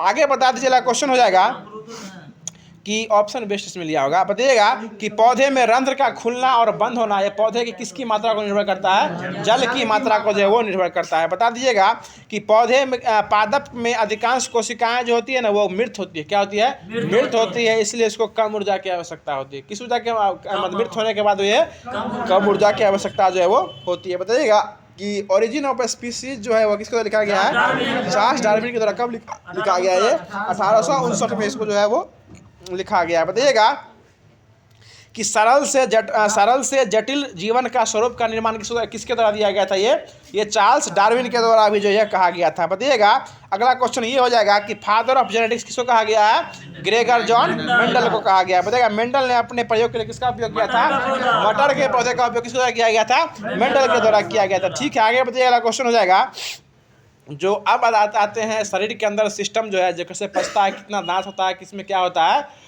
तो हमको ये बता दीजिए कि 5 साल से कम उम्र के बच्चों में कितने दांत होती है, 20 को दांत होती है। किशोरावस्था में कितना होती है, 28 को, किशोरावस्था में 28 को, और पूरे जवान हो गए पूरे तो कितना हो जाएगा, 32 को दांत हो जाएगा। ठीक है, बताइएगा अगला क्वेश्चन, शरीर की सबसे मजबूत हड्डी कहाँ की हो जाएगी, जबड़े की हड्डी हो जाएगी। क्या हो जाएगी, सबसे बड़ी हड्डी मजबूत हड्डी जबड़े की हड्डी जो है हो जाएगी। बताइएगा दांतों का शरण के लिए पीएच मान कितना से कम होना चाहिए, 5.5 से कम हो जाना चाहिए। बताइएगा अगला क्वेश्चन हो जाएगा कि हाथी का जो दिखने वाला दांत होता है वो उसको कौन सा कहते हैं, प्री मोलर कहा जाता है, उसी को प्री मोलर जो है वो कहा जाता है।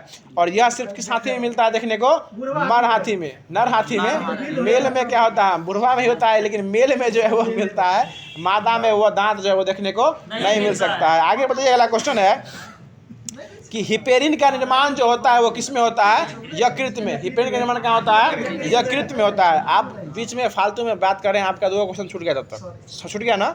हिपेरिन का निर्माण कहाँ होता है, यकृत में होता है, और यकृत को अंग्रेजी में क्या कहते हैं, लीवर कहा जाता है। और हिपेरिन एक प्रकार का ऐसा प्रोटीन है जो शरीर के अंदर किसको जमने में सहायता नहीं करता है, रक्त को शरीर के अंदर नहीं जमने देता है। कौन काम करता है, हिपेरिन। और शरीर के बाहर अगर रक्त जम रहा है तो फाइब्रोनिजोन के कारण क्या होता है, वो जम जाता है, और इसका निर्माण यकृत में होता है। ठीक है, आगे बताइएगा क्वेश्चन है कि दूध का पीला रंग किसके कारण होता है, कैरोटीन के कारण हो जाएगा, और दूध का सफेद रंग हो जाएगा तो केसिन नामक प्रोटीन के कारण होता है। बताइए कौन सा चीज दूध में नहीं पाया जाता है, विटामिन में सी जो है वो नहीं पाया जाता है। बताइए अगला क्वेश्चन हो जाएगा कि अमाशय में किसका अपघटन नहीं होता है, तो कार्बोहाइड्रेट का अपघटन कहाँ नहीं होता है, अमाशय में नहीं हो जाता है। ठीक है, और क्विक एनर्जी के लिए किसका उपयोग करते हैं, कार्बोहाइड्रेट का उपयोग किया जाता है। बताइए अगला क्वेश्चन हो जाएगा कि पेप्सिन एंजाइम द्वारा अमाशय की दीवार में आंशिक पाचन होता है, इसको क्या कहते हैं, अल्सर कहा जाता है। क्या कहा जाता है, अल्सर कहा जाता है। बताइएगा अगला क्वेश्चन है कि यकृत जो है यह जहरीले प्रभाव को समाप्त करने में क्या प्रयास करता है या नहीं करता है, ये उसी के द्वारा, यकृत के द्वारा ही जो है वो कहा जाता है। बताइए किसकी आंतें सबसे लंबी होती है, मांसाहारी या शाकाहारी, शाकाहारी की क्या होती है, आंत जो है वो सबसे लंबी होती है। ठीक है, आगे बताइए अगला क्वेश्चन हो जाएगा कि मानव में किसका पाचन नहीं होता है, तो सेलुलोज का पाचन जो है मानव में नहीं हो जाता है। ठीक है, आगे बताइए खाद्य पदार्थ में प्रोटीन का परीक्षण जो है ना वो किसके घोल से होता है, ये CuSO4 के घोल से खाद्य पदार्थों का परीक्षण जो है वो कॉपर सल्फेट के विलियंस इसका क्या कहते हैं प्रयोग जो है वो किया जाता है। बताइए अगला क्वेश्चन हो जाएगा कि शुगर फ्री टेबल या मधुकर जो है ना किस नामक यौगिक से बनता है, तो स्प्रेमेट नामक यौगिक से जो है यह बनाया जाता है। बताइए अगला क्वेश्चन है कि मधुमेह की रोग जो होते हैं उसमें बार बार जो है किसको त्याग करना पड़ता है, मूत्र को त्याग करना पड़ता है। बार बार अगर आ रहा है आपको मूत्र तो उसके मतलब हाँ कौन सा रोग हो गया, आपको मधुमेह रोग हो जाएगा। अधिक पसीना भी आ रहा है तो कौन सा रोग हो जाएगा, मधुमेह रोग जो है यह हो जाता है। आगे बताइएगा कि सिक्किम और अपेंडिक्स ये मानव में कौन सा अंग हो जाएगा, दोनों ये अवशेषीय अंग हो जाएगा। ठीक है, कितने प्रकार के अवशेषीय अंग पाए जाते हैं, 100 प्रकार के अवशेषीय अंग जो है वो पाए जाते हैं। पता है इंसुलिन की खोज किस द्वारा किया गया था, बेंटिंग और बेस्ट के द्वारा 1921 में किया गया था। ठीक है, आगे बताइए अगला क्वेश्चन है कि अग्नाशय रस को कौन सा रस कहा जाता है, पूर्ण पाचक रस जो है किसको कहा जाता है, अग्नाशय रस को जो है पूर्ण पाचक रस भी जो है वो कहा जाता है। आगे बताइए अगला क्वेश्चन है कि मल में जो दुर्गंध आती है वो किसके कारण आती है, ये इंडोल और स्केटोल के कारण मल में क्या आती है, दुर्गंध आ जाती है। बताइए अगला क्वेश्चन है कि बता दीजिए, अगला क्वेश्चन हो जाएगा कि प्रोटीन का जो परीक्षण होता है वो CuSO4 में किया जाता है, जिसके में प्रोटीन का रंग कैसा हो जाता है? प्रोटीन का पीला रंग हो जाता है, पीला बैगनी हो जाता है। बताइए अगला क्वेश्चन हो जाएगा कि कार्बोहाइड्रेट का पाचन कहाँ शुरू होता है? मुंह से शुरू होता है। कार्बोहाइड्रेट का पाचन मुंह से शुरू हो जाता है। ठीक है, आगे बताइए अगला क्वेश्चन है कि प्रोटीन का पाचन कहाँ शुरू होता है? यह आमाशय से शुरू होता है। कहाँ से खत्म हो जाता है? छोटी आंत में जाके खत्म हो जाता है। बताइएगा कि जहाँ पाचित भोजन का अवशेषण का स्राव होता है वहाँ का भीतरी स्तर जो है ना वो किस स्तंभ का बना होता है? वो एपिथेलियम नामक स्तंभाकार से जो है वो बना होता है। बताइएगा कि निगला हुआ भोजन जो है ना वो आहार नाल में किस क्रिया के द्वारा नीचे सुरुकती है? ये संकुचन के कारण क्या होती है? वो नीचे जो है वो जाते रहती है। आगे बताइएगा मनुष्य का आहार नाल जो है कहाँ से शुरू होता है और कहाँ पे खत्म होता है? मुंह से शुरू होता है और ये जो है बड़ी आंत तक क्या होता है? वो खत्म, मुंह से शुरू हुआ और बड़ी आंत तक जाके जो है वो खत्म होता है। सुन लीजिए, मुंह से गया गर्सनी में, गर्सनी से गर्सिका में, गर्सिका से अमाशय में, अमाशय से छोटी आंत में और छोटी आंत से बड़ी आंत में, बड़ी आंत से सुबह के बाथरूम में निकल जो है वो जाता है। चलिए अगला क्वेश्चन बताइए। अगला क्वेश्चन हो जाएगा कि सांस छोड़ते समय पसलियाँ जो है वो कैसे गति करती है? नीचे से ऊपर कि ऊपर से नीचे? ये नीचे से ऊपर जो है वो सांस लेने में जो है पसलियाँ जो है काम करती है। बताइए अगला क्वेश्चन है कि लंग्स के बाहरी आवरण में कौन सा आवरण पाया जाता है? ये फुफ्फुस आवरण पाया जाता है। ठीक है ना, कौन सा आवरण? फुफ्फुस आवरण जो है वो पाया जाता है। आगे बताइएगा अगला क्वेश्चन हो जाएगा कि मनुष्य का परिसंचरण तंत्र जो है ना कैसा होता है? ये बंद होता है। मनुष्य का बंद और पक्षियों का होता है खुला होता है। ठीक है, आगे बताइएगा कि हार्ट अटैक में जो है किस धमनी कौन सी धमनी फट जाती है? कोरोनरी धमनी क्या होती है? हार्ट अटैक में क्या होती है? वो फट जाती है। ठीक है, बताइए अगला क्वेश्चन है कि 1 डिग्री ताप बढ़ाने पर जो है ना किसका मान जो है हार्ट बीट का मान में कितना मिनट वृद्धि होता है? 10 प्रति मिनट जो है 1 डिग्री तापमान बढ़ाने से हार्ट बीट के मान में क्या होती है? ये वृद्धि जो है वह हो जाती है। आगे बताइए अगला क्वेश्चन है कि श्वसन वर्णक जो है ना वो कौन सा वर्णक हो जाएगा? हीमोग्लोबिन जो है एक प्रकार कैसा वर्णक हो जाएगा? श्वसन वर्णक हो जाएगा। बताइएगा रक्त के थक्का बनने में कितना मिनट का समय लगता है? ये 5 से 10 मिनट जो है रक्त के थक्का बनने में समय जो है बनता है। आगे बताइएगा क्वेश्चन हो जाएगा कि जोंक जो होता है, जोंक के लार में जो है ना किसके कारण रक्त चूसते समय रक्त नहीं जमता है? तो हीरोडीन के कारण जो है वो रक्त चूसने में रक्त जो है वो नहीं जमता है। हीरोडीन के कारण जो है वो नहीं जमता है, समझ रहे हैं ना? हीरोडीन के कारण। ठीक है, आगे बताइएगा क्वेश्चन हो जाएगा कि किसमें मूत्राशय अनुपस्थित होता है? तो सांप, मगरमच्छ, पक्षी सब में मूत्राशय जो है वो अनुपस्थित जो है वो होता है। बताइएगा किडनी का औसत वजन कितना होता है? 140 से लेकर 150 ग्राम तक होता है। बताइएगा आगे क्वेश्चन हो जाएगा कि आरबीसी किस किस गैस का परिवहन करता है? तो O2 और CO2 और CO2 ऑक्सीजन और कार्बन डाइऑक्साइड का परिवहन किस द्वारा किया जाता है?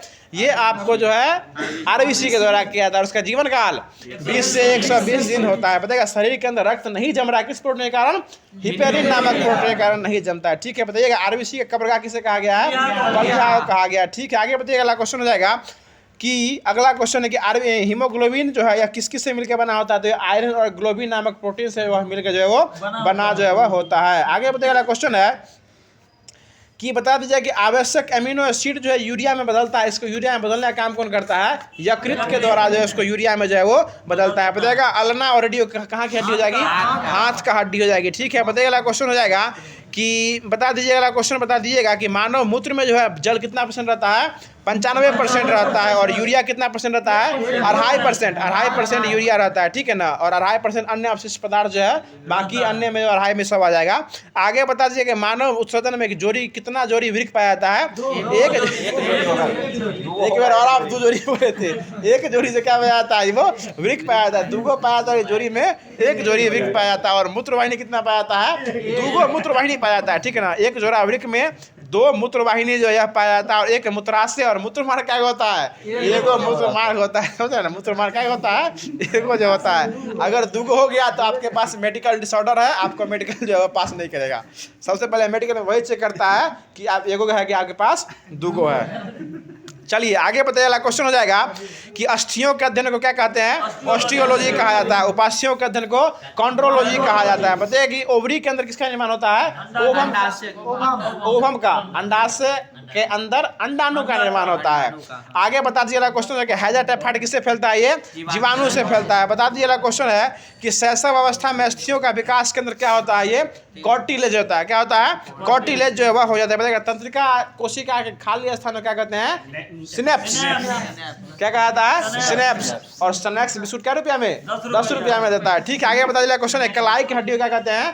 कार्पल कहा जाता है। और हथेली की हड्डी को मेटाकार्पल। ये कार्पल, ये मेटाकार्पल हो जाएगा। ठीक है, बताइएगा क्वेश्चन है कि सिर से धड़ को जोड़ने वाली हड्डी क्या कहलाती है? हाइड बोन कहलाती है। हाइड बोन जो है सिर से धड़ को जोड़ती है वो हाइड बोन। सिर से धड़ को जोड़ती है वो हाइड बोन कहलाती है। आगे बताइएगा घुटने की हड्डी को क्या कहते हैं? पटेला कहा जाता है। आगे बताइएगा क्वेश्चन है कि शरीर की सबसे लंबी हड्डी? फीमर। कहाँ की हड्डी? जांघ की हड्डी। सबसे छोटी हड्डी? कान की हड्डी। स्टेपीज हो जाएगी। और सबसे मजबूत हड्डी? जबड़े की हड्डी। कौन सी हड्डी? जबड़े की हड्डी हो जाएगी। और सबसे मजबूत पदार्थ हो जाएगा तो वो एनामेल। कहाँ पाया जाता है? दांत में हो जाएगा। ठीक है, आगे बताइएगा क्वेश्चन है कि मानव शरीर में दुई सिरंक मांसपेशी पाई जाती है। वो कहाँ पाई जाती है? हाथ में पाई जाती है। आगे बता दीजिएगा क्वेश्चन हो जाएगा कि जनन कोशिका में उपस्थित जो होता है गुणसूत्र वो कौन कौन हो जाएगा? XX और XY जो है यह हो जाता है। इसमें किस कोशिका का आकार बड़ा होता है? किस गुणसूत्र का आकार बड़ा होता है? X बड़का होता है। X क्या होता है? बड़का होता है। Y क्या होता है? छोटका होता है। और लिंग निर्धारण करने कौन होता है? यही Y वाला जो उठ के आता है लिंग निर्धारण करने के लिए आता है, जो पिता के क्रोमोसोम में X और Y पाया जाता है। चलिए आगे बता दीजिएगा कि लरो और उरो किसे का कौन सा कहता है? एड्रिनल ग्रंथियों कहा जाता है। ठीक है, बताइए कि मानव शरीर के किस में श्वेत ग्रंथि नहीं पाई जाती है? ओठ में श्वेत ग्रंथि नहीं पाई जाती है। ओठ से पसीना जो है वो नहीं निकलता है। ओठ में श्वेत ग्रंथि नहीं पाई जाती है। बताइए अगला क्वेश्चन हो जाएगा कि हमको यह बता दिया कि विषाणु की खोज 1892 में किसके द्वारा किया गया था? इवानोविस्की के द्वारा विषाणु की खोज जो है वो किया गया था। आगे बताइए क्वेश्चन हो जाएगा कि भोजन में मौजूद प्रोटीन जो है ना यह पचने के उपरांत किस एसिड में परिवर्तित हो जाते हैं? एमिनो एसिड में परिवर्तित जो है वो हो जाते हैं। और शरीर के लिए आवश्यक कितने प्रकार के एमिनो एसिड होते हैं? 20 प्रकार के एमिनो एसिड जो है वो हो जाते हैं। और 1 ग्राम प्रोटीन से कितने कैलोरी ऊर्जा मिलती है? 4.2 कैलोरी ऊर्जा जो है वो प्राप्त जो है वो होती है। बताइएगा वैसे जीव जो अपना भोजन पौधे से प्राप्त करते हैं वो क्या कहलाते हैं? शाकाहारी कहलाते हैं। और जो अन्य जीव पर निर्भर होते हैं वो मांसाहारी जो है वो कहलाते हैं। आगे बताइएगा क्वेश्चन हो जाएगा कि फैट्स के द्वारा जो है ना उष्मा का निर्माण होता है, जैसे शरीर का तापमान का जो है वो नियंत्रण जो है यह हो जाता है। आगे बताइएगा क्वेश्चन है विटामिन कौन सा है जो जल में घुलनशील है? BC जो है वो जल में, और ADE के जो है वो वसा में घुलनशील जो है वो हो जाएगा। आगे बताइएगा कि इकोसिस्टम शब्द का प्रयोग किसके द्वारा किया गया था? AG टॉन्सले के द्वारा किया गया था। और फादर ऑफ इकोलॉजी किसे कहा जाता है? अर्नेस्ट हैक्कल को जो है फादर ऑफ इकोलॉजी जो है वो कहा जाता है। आगे बताइएगा अगला क्वेश्चन हमको ये बता दीजिएगा क्वेश्चन हो जाएगा कि 1 ग्राम वसा में कितना कैलोरी होता है? ये 9.2 कैलोरी जो है यह ऊर्जा मिलती है। और वसा आज का साइंस में बायोलॉजी का लास्ट क्वेश्चन जो है वो इस प्रकार से हो जाएगा कि वसा के लिए जो है ऊर्जा का मान जो है वो सबसे अधिक जो है वो किस में होता है? तो ये आपको जो है वसा के लिए ऊर्जा का मान सबसे अधिक जो है ऊर्जा का मान सबसे अधिक किस में होता है? ये वसा का जो है ये होता है। अब कुछ तो कल के ये क्वेश्चन जो है सुन लीजिएगा। कल के लिए क्वेश्चन जो है जो कि कुछ इस प्रकार से हो जाएगा कि कॉपर के बर्तन को लंबे समय तक नम वायु में खुला रखने से जो है ना उस पर कौन सी परत जो है वो जम जाती है? इसका सही जवाब आप लोगों को कमेंट बॉक्स में देना है। बाकी सुन लीजिए क्वेश्चन फिर सुन लीजिए कि कॉपर के जो है सुन लीजिए क्वेश्चन फिर से, कॉपर के बर्तन को लंबे समय तक जो है यह नम वायु में खुला छोड़ने पर उस पर किस कलर की परत जम जाती है? इसका सही जवाब आप लोगों को कमेंट बॉक्स के माध्यम से जो है वो देना है। बाकी इसका जो केमिस्ट्री का पोर्शन बच गया है उसको जो है हो सकता है तो कल इसको पूरा करा के ख़त्म ही कर दिया जाएगा। बाकी वीडियो कैसा लगा कमेंट बॉक्स के माध्यम से जरूर बताइएगा। वीडियो थोड़ा सा लंबा हो गया है, इसके लिए आपको हताश होने की जरूरत नहीं है। मतलब वीडियो में जो भी फैक्ट बताया गया है वो सारा NCERT के डाटा के आधार पर जो है वो बताया गया है। बाकी कुछ लिपिक त्रुटियाँ भी हो सकती है जो कि क्षमा योग्य आपके द्वारा वो किया जा सकता है। बाकी वीडियो का हर एक पार्ट जो है वो आपको कैसा लगा इसके माध्यम से जरूर बताइएगा। और इसमें कुछ अपडेट हो या फिर आप जो भी कुछ कमेंट बॉक्स में आपके दिल में कुछ इस वीडियो के रिगार्डिंग कुछ उठता है या कुछ पूछना है उसके लिए आपका कमेंट बॉक्स का दरबार खुला हुआ है। कमेंट बॉक्स के माध्यम से जो है वो हम लोग से आप जो है वो जुड़ सकते हैं। उसके बाद उसका लिंक भी दिया गया है जो कि वीडियो के डिस्क्रिप्शन में भी जो है वो लिंक जो है वो दिया गया। और बार बार आप लोग इस बात का चर्चा नहीं कीजिएगा कि यह कौन से बुक से दिया गया। तो हमने पहले ही बता दिया था कि हम लोग जो है एलपी के एग्ज़ाम को देखते हुए जो है वो हर जगह से जो है एनसीईआरटी और एससीईआरटी का जो फैक्ट रहता है वहाँ से उसका पीडीएफ जो ऊपर किया जाता है उसी के माध्यम से आपको जो है वो डिस्कशन जो है वो कराया जाता है। इसका कोई स्पेशल बुक जो है हम लोग के द्वारा वो अभी तक जो है वो नहीं बताया गया है। तो स्टार्ट का जो आज का कल के लिए होमवर्क आप लोगों ने सुन ही लिया और वीडियो का सलाह कमेंट बॉक्स के माध्यम से जरूर बताइएगा। आप सभी को जो आगामी परीक्षा एलपी के लिए उस सभी के लिए ऑल द बेस्ट।